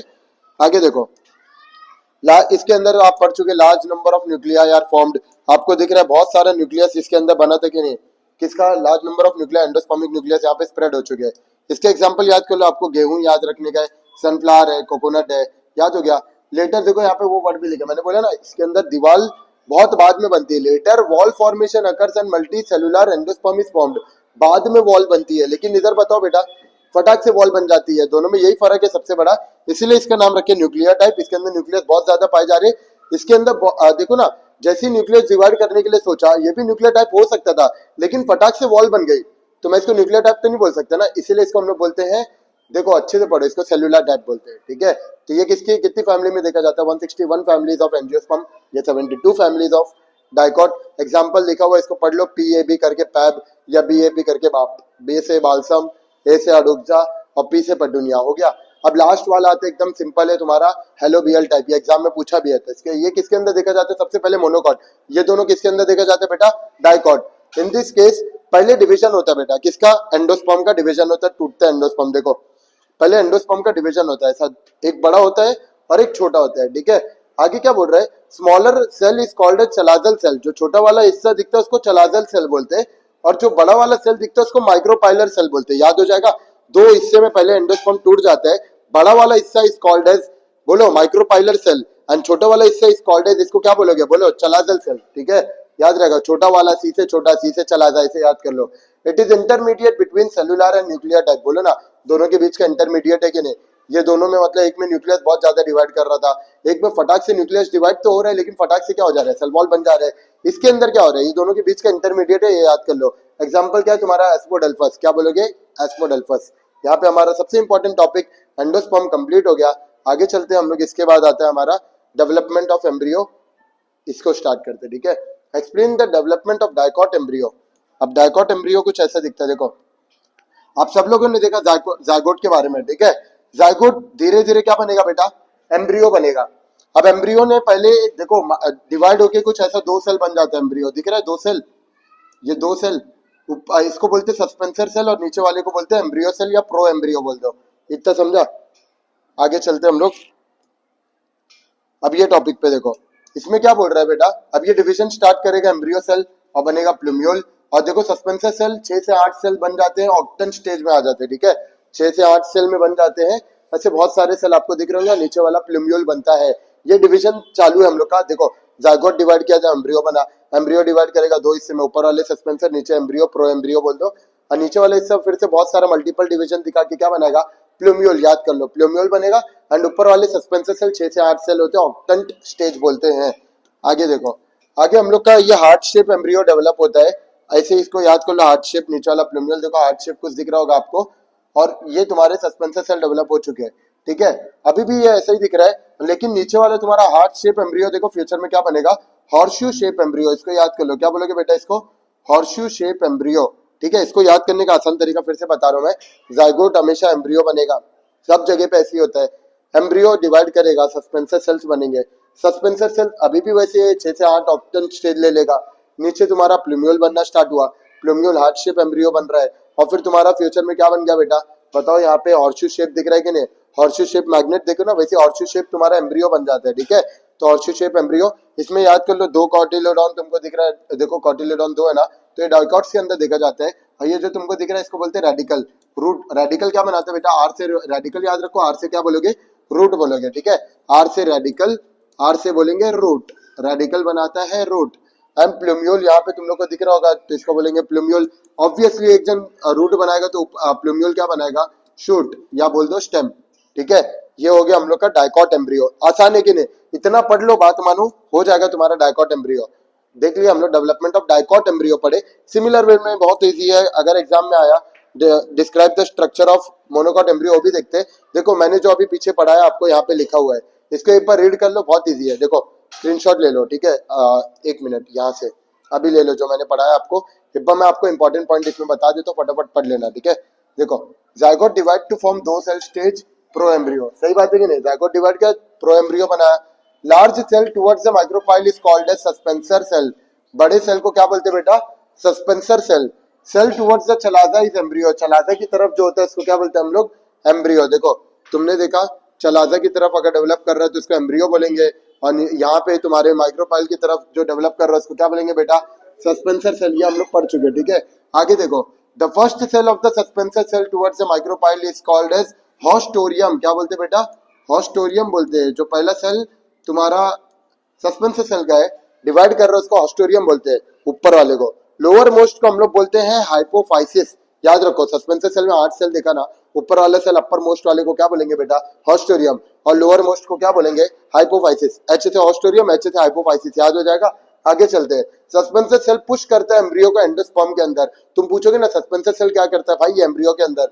तो ये जो सस्पेंसर सेल आपको दिख रहे हैं, ये ना एम्ब्रियो को ढकेलता है किसके अंदर, एंडोस्पर्म के अंदर। अब आप बताओ, एंडोस्पर्म को मैंने क्या बताया था, एंडोस्पर्म में, एंडोस्पर्म प्लांट के अंदर खाना देता है। क्या देता है बेटा, खाना देता है। तो ये सस्पेंसरी सेल उसको पुश करता है, बोलता है जाओ एम्ब्रियो तुम एंडोस्पर्म के अंदर जाओ, ताकि एंडोस्पर्म से आपको क्या मिले, खाना मिले। तो ये बंदा पुश करता है, उसका नाम क्या है, सस्पेंसरी सेल। तो सस्पेंसरी सेल में मैंने आपको दो सेल बताया कि ऊपर वाला फर्स्ट सेल वाले को तो आप लोग बोलेंगे ऑस्ट्रियम, और लोअर मोस्ट को क्या बोलेंगे बेटा, हाइपोफाइसिस। आगे चलते हैं। सस्पेंसर सेल फिर से हम लोग पढ़े, एम्ब्रियो को पुश करता है एंडोस्पर्म के अंदर। Embryo shows 3 successive mitotic division, octant stage दिखाता है, ये भी हम लोग पढ़ चुके हैं। ठीक है, अब lower tier of the 4 cells of the octant give rise to hypocotyl and radicle. Radicle क्या बनाता है बेटा फ्यूचर में, रूट बनाते हैं, आपको पता है। और तुम्हारा प्लूम्यूल क्या बनाता है, शूट बनाता है। Hypophysis give rise to radicle और रूट कैप, ये लिखा हुआ है, इसको पढ़ लेना। Enlargement of cotyledon result in the horseshoe shape embryo, ये सब मैंने बताया। फिर से बोलो, जाइगोट बनता है एम्ब्रियो, एम्ब्रियो डिवाइड करेगा, सस्पेंसर सेल बनाएगा, और तुम्हारा प्रो एम्ब्रियो, तुम्हारा सस्पेंसर सेल बना 6 से 8 सेल, और तुम्हारा नीचे एम्ब्रियो बना, जिसको प्लूम्यूल बोलेंगे फ्यूचर में। आगे देखो, ये एम्ब्रियो तुम्हारा हार्ट शेप बनेगा, और लास्ट में क्या बनेगा, बोलो, हॉर्सशू शेप। हॉर्सशू शेप में आपको 2 कॉटिलिडॉन दिखा, इसलिए डाइकॉट एम्ब्रियो। ऊपर क्या दिख रहा था बेटा, रेडिकल, यहाँ पे प्लूम्यूल दिख रहा है। रेडिकल क्या बनेगा फ्यूचर में, रूट, और तुम्हारा प्लूम्यूल क्या बनेगा, शूट। हो गया, इसी है कि नहीं, याद रखो इसको। यहाँ पे तुम्हारा एम्ब्रियो खत्म हो गया, मोनोकॉट डाइकॉट वाला। अभी चलते हैं हम लोग मोनोकॉट एम्ब्रियो, इसको इतना ही याद करना है। एग्जाम में बोलेगा draw the structure of monocot embryo, अगर बोला तो किस्मत खराब रही तो आ जाएगा। ठीक है, तो ऐसा कुछ दिखता है। देखो, जाइगोट इधर पे भी डिवाइड कर रहा है, क्या बना रहा है बेटा, एम्ब्रियो। इधर पे भी सस्पेंसर सेल बन रहा है, इधर पे भी प्लूम्यूल पीछे की तरह, यहाँ तक है, बस हार्ट शेप एम्ब्रियो मत बनाने इधर।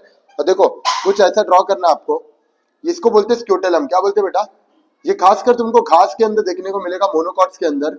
ठीक है, घास के अंदर हम लोग को स्क्यूटेलम देखने मिलता है, यहाँ पे मोनोकॉट्स के अंदर आपको दिख रहा होगा। ये कॉलियोप्टाइल ऊपर वाले से क्या बोलेंगे बेटा, कॉलियोप्टाइल। ये शूट एपेक्स है हम लोग का, क्या है बेटा, ये पूरा शूट एपेक्स। ये तुम लोग को कांटे कांटे जैसे निकला हुआ दिख रहा है, इसको बोलते हैं एपीब्लास्ट। क्या बोलोगे, एपीब्लास्ट। और ये बीच में एक नुक्ता मैंने जो बनाया अभी, डॉट डॉट जैसा, और एक लाइन खींचा, इसको बोलते हैं रेडिकल। रेडिकल क्या बनता है आपको पता है, रूट।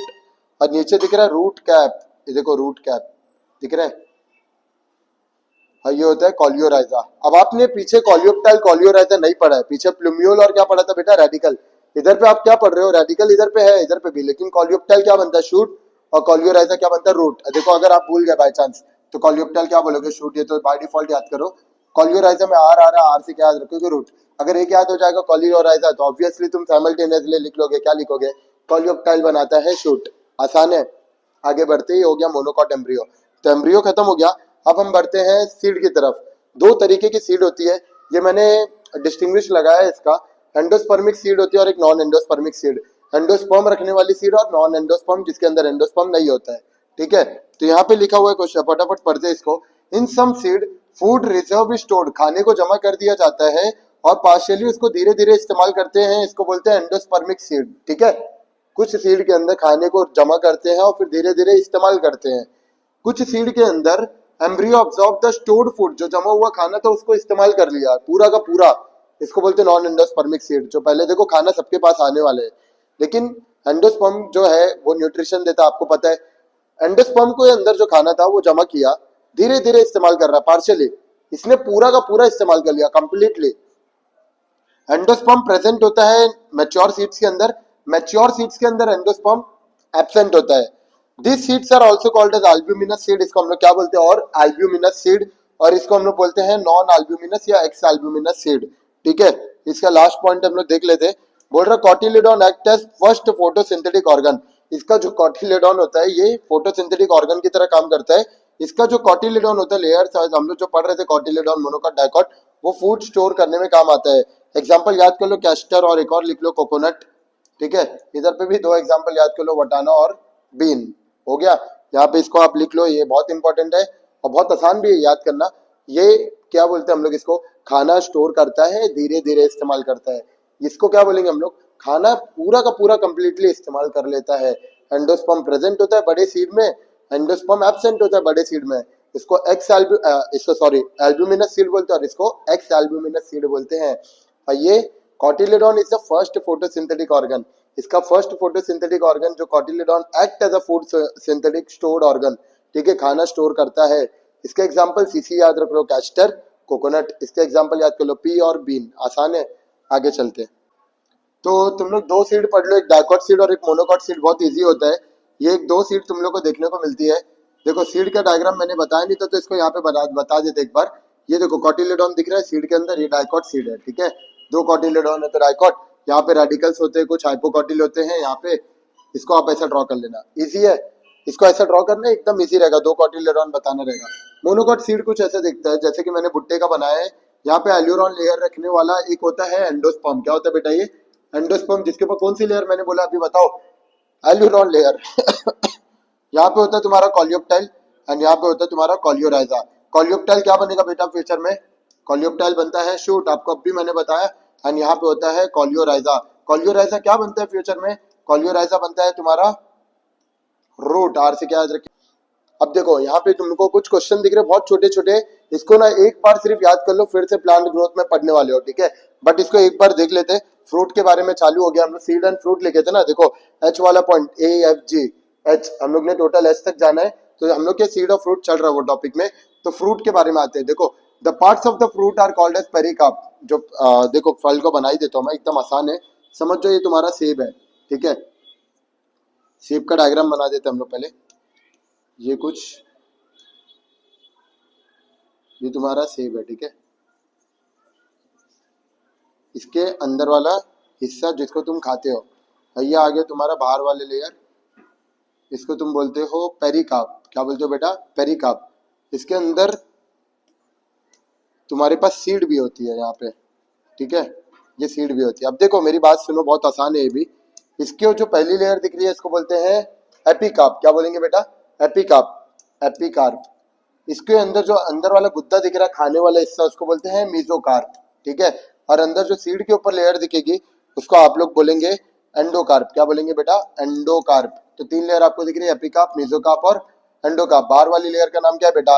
एपिकार्प। बीच वाली का नाम क्या है? मीजोकार्प। अंदर वाले का नाम क्या है? एंडोकार्प। तो यहाँ पे वही लिखा है, फ्रूट की तीन वॉल होती है, उतना याद कर लो। समझ में आया क्या? आगे चलते हैं। अब बोल रहा है what is the difference between true and false fruit. जो सही फ्रूट और फॉल्स फ्रूट आप बोलते हो, देखो ट्रू फ्रूट क्या होता है? It is developed from the single flower.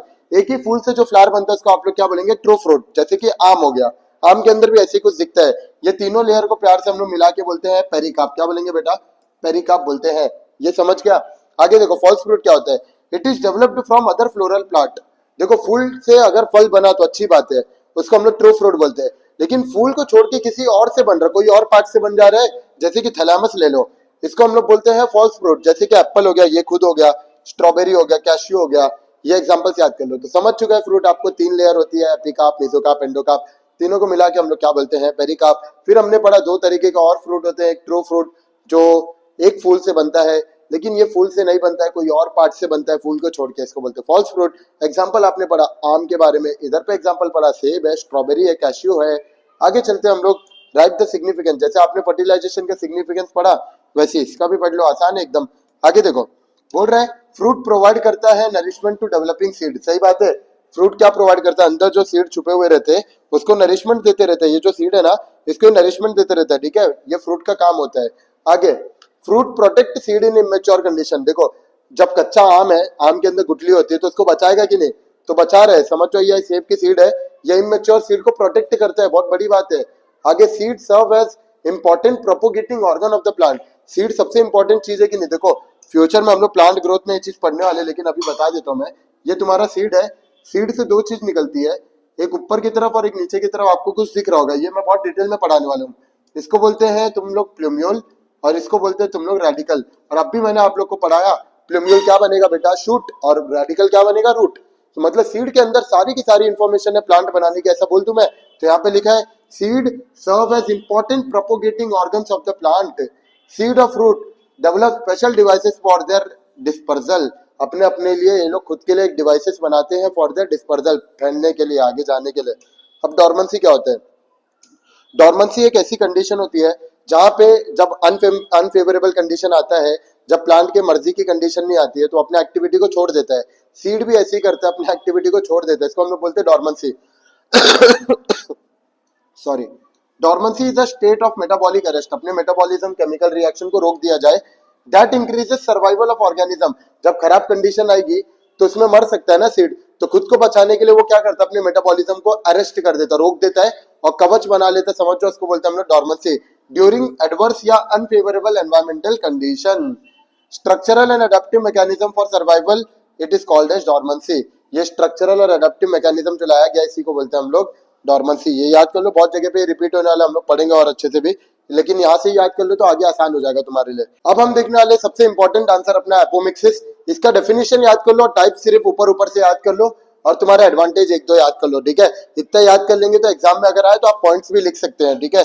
तो आते हैं हम लोग, देखो एपोमिक्सिस मतलब क्या होता है। देखो सेक्सुअल रिप्रोडक्शन की कोई एक्टिंग कर रहा है एम्ब्रियो बनाने के लिए, इसको हम लोग बोलते हैं एपोमिक्सिस, ठीक है, याद कर लो। The phenomena of formation of embryo, embryo तो बना लिया, through the act of sexual reproduction, ये एक्टिंग भाई सेक्सुअल रिप्रोडक्शन कर रहा है, ठीक है, without formation of gamete, gamete ओमेट कुछ नहीं बन रहा है, and the act of sexual reproduction, acting कर रहा है भाई फर्टिलाइजेशन का, सेक्सुअल रिप्रोडक्शन की, ठीक है, इसी को बोलते हैं apomixis.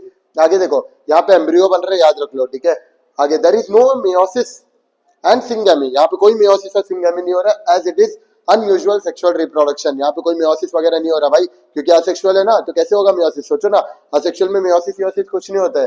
Advantage, genetically identical plant can be produced effectively. भाई ये कब कर सकते हो तुम, जब तुमको डिट्टो कॉपी कैट कोई प्लांट बनाने का है, तब तुम इसका इस्तेमाल कर सकते हो। नाम क्या इसका, एपोमिक्सिस। अब बोल रहे आर पॉलिनेशन और फर्टिलाइजेशन जरूरी होता है एपोमिक्सिस में, आप बताओ। पॉलिनेशन फर्टिलाइजेशन आपने कब पढ़ा, सेक्सुअल रिप्रोडक्शन में, तो क्या एपोमिक्सिस में ऐसा होता है भाई। एपोमिक्सिस अब भी पढ़ा तूने कि यहाँ सेक्सुअल रिप्रोडक्शन होता है, तो तुमने देखा ये असेक्सुअल अगर है तो क्या इसके अंदर मियोसिस वगैरह होता है, क्या इसको पॉलन वगैरह चाहिए, क्या इधर फर्टिलाइजेशन होता है, कुछ नहीं होता है, क्योंकि भाई ये एक्टिंग कर रहा है किसकी, सेक्सुअल की। लेकिन है क्या ये, नहीं, ये तो असेक्सुअल है। तो लिखा है in apomixis embryo is formed without formation of gamete and fertilization, thus pollination and fertilization are not necessary. आगे चलते, तीन टाइप होता है, recurrent apomixis, non recurrent apomixis, adventive apomixis. इसको याद कर लो, देखो generally embryo sac generally arises from other part of the nucellus, nucellus को छोड़ के एम्ब्रियो कोई और चीज से बन रहा है, ठीक है, other part of the nucellus से। In apospory nucellar cells give rise to apomictic embryo. इसके अंदर क्या होता है बेटा, nucellar cells give rise to apomictic embryo.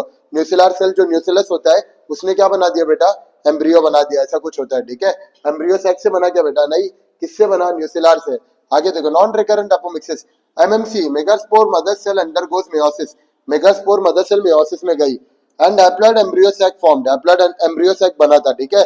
Plant arises by this method are generally sterile, ये मेथड से अगर कोई प्लांट बना तो वो स्टेराइल होता है, ठीक है। एंड डू नॉट रिप्रोड्यूस, और जो स्टेराइल होगा वो बच्चा पैदा कर सकता है क्या, नहीं कर सकता है। तो एग्जांपल याद कर लो, निकोटीन, ठीक है, सेक्सुअली रिप्रोड्यूस नहीं करते हैं, तो हम लोग याद कर लेंगे निकोटीन, ठीक है, ये लोग सेक्सुअली रिप्रोड्यूस नहीं करते। आगे adventive apomixis, embryo develop from the न्यूसिलस। अब एम्ब्रियो यहाँ पे भी किससे डेवलप हो रहा है बेटा, न्यूसिलस से डेवलप हो रहा है, और इंटेग्यूमेंट से, along with the zygotic embryo. Zygotic embryo से क्या बन रहा है बेटा, वापस से पढ़ो, एम्ब्रियो डेवलप होता है न्यूसिलस से या तुम्हारा इंटेग्यूमेंट से, उसको हम लोग क्या बोलते हैं, एडवेंटिव एपोमिक्सिस। एग्जांपल याद कर लो, आम है, ऑरेंज है, लेमन है। It give rise to condition called as poly embryony, ये कौन सी कंडीशन को अराइज करता है, नाम याद करोगे, पॉली एम्ब्रियोनी। अब दो तीन बार तुम सुन चुके पॉली एम्ब्रियोनी, तो इसको याद कैसे क्या करेंगे हम लोग इजीली। आप लोग ये डेफिनेशन देख लो, लास्ट हम लोग के चैप्टर खत्म हो गया यहाँ पे। सबसे पहला डेफिनेशन आपको दिख रहा है पार्थेनोकार्पी। अगर देखो प्लांट ने फ्रूट बनाया, ठीक है, और फ्रूट बनाने के लिए आपको फर्टिलाइजेशन करना है, लेकिन बिना फर्टिलाइजेशन के अगर आपने फ्रूट बना दिया तो आप लोग ये टर्म को बोलेंगे पार्थेनोकार्पी। तो the condition in which fruits are developed without the process of fertilization, it is called as parthenocarpy. हो गया याद। अपना भाई इसका एग्जांपल याद कर लो, ये लोग ना सीडलेस होते हैं, मेजरली ये लोग देखा जाते हैं, ये लोग बिना सीड के होते हैं। तो आप याद कर लोगे, बताओ बिना सीड का कौन कौन होता है, एक तो बनाना होता है, केला होता है, दूसरा आपको पपाया भी दिख सकता है, पाइनएप्पल याद कर लो, ये सब क्या होते हैं बेटा, ये सब लोग है ना पार्थेनोकार्पिक फ्रूट है। It occurs due to the auxin hormone IAA, ये भी मैं पढ़ाऊंगा आपको बहुत अच्छे से। आईएए का फुल फॉर्म होता है इंडोल एसिटिक एसिड, या ऑक्सिन का एक डेरिवेटिव है, यही केमिकल है जो इसके ग्रोथ के लिए बहुत रिस्पॉन्सिबल है। This fruit resembles normal fruit but it is seedless, ये नॉर्मल फ्रूट की तरह ही है बट इसके अंदर सीड नहीं होता है। ये हो गया तुम्हारा पार्थेनोकार्पिक। क्या बोलोगे, बिना फर्टिलाइजेशन के जो फ्रूट बनता है उसको पार्थेनोकार्पिक फ्रूट बोलते हैं। पाइनएप्पल हो गया, बनाना हो गया, तुम्हारा पपाया हो गया। और फिर तुम बोलोगे भाई ऑक्सिन का डेरिवेटिव की वजह से इसका ग्रोथ होता है, इंडोल एसिटिक एसिड की वजह से, और ये नॉर्मल फ्रूट की तरह ही है बट ये सीडलेस होता है। अब हम लोग पॉली एम्ब्रियोनी देख लेते हैं। Development of more than one embryo, एक से ज्यादा एम्ब्रियो बन गया सीड के अंदर, तो इसको हम लोग क्या बोलते हैं बेटा, पॉली एम्ब्रियोनी। ठीक है, इसके एग्जांपल आप लोग याद कर लेंगे, सिट्रस जीनस, जैसे कि आपका नींबू हो गया, संतरा हो गया, ये हो गया। अब आते साइफोनोगैमी। आपको मालूम है मेल गैमेट नॉन मोटाइल है, फीमेल गैमेट नॉन मोटाइल है। मेल गैमेट का फीमेल गैमेट तक का जाने तक का जो रास्ता है, इसको हम लोग बोलते हैं siphonogamy. Transportation of non motile male gamete to the non motile female gamete through the pollen tube. आपको याद है पॉलन से एक ट्यूब निकला था, उसको पॉलन ट्यूब बोले थे। Through the pollen tube it is called as siphonogamy. बोलो क्या बोलेंगे, मूवमेंट ऑफ मेल गैमेट, कौन सा male gamete, non motile male gamete, to the non motile female gamete, किसके जरिए जा रहा है, थ्रू, बोलो pollen tube, it is called as siphonogamy. यहाँ पे हम लोग का पूरा चैप्टर खत्म हो गया पूरा चैप्टर। सो हम लोग का आज पहला चैप्टर हुआ है, ऐसे ही हम लोग और भी चैप्टर्स पढ़ने वाले 14 चैप्टर्स। तो मिलते हैं नेक्स्ट वीडियो में। Thank you so much.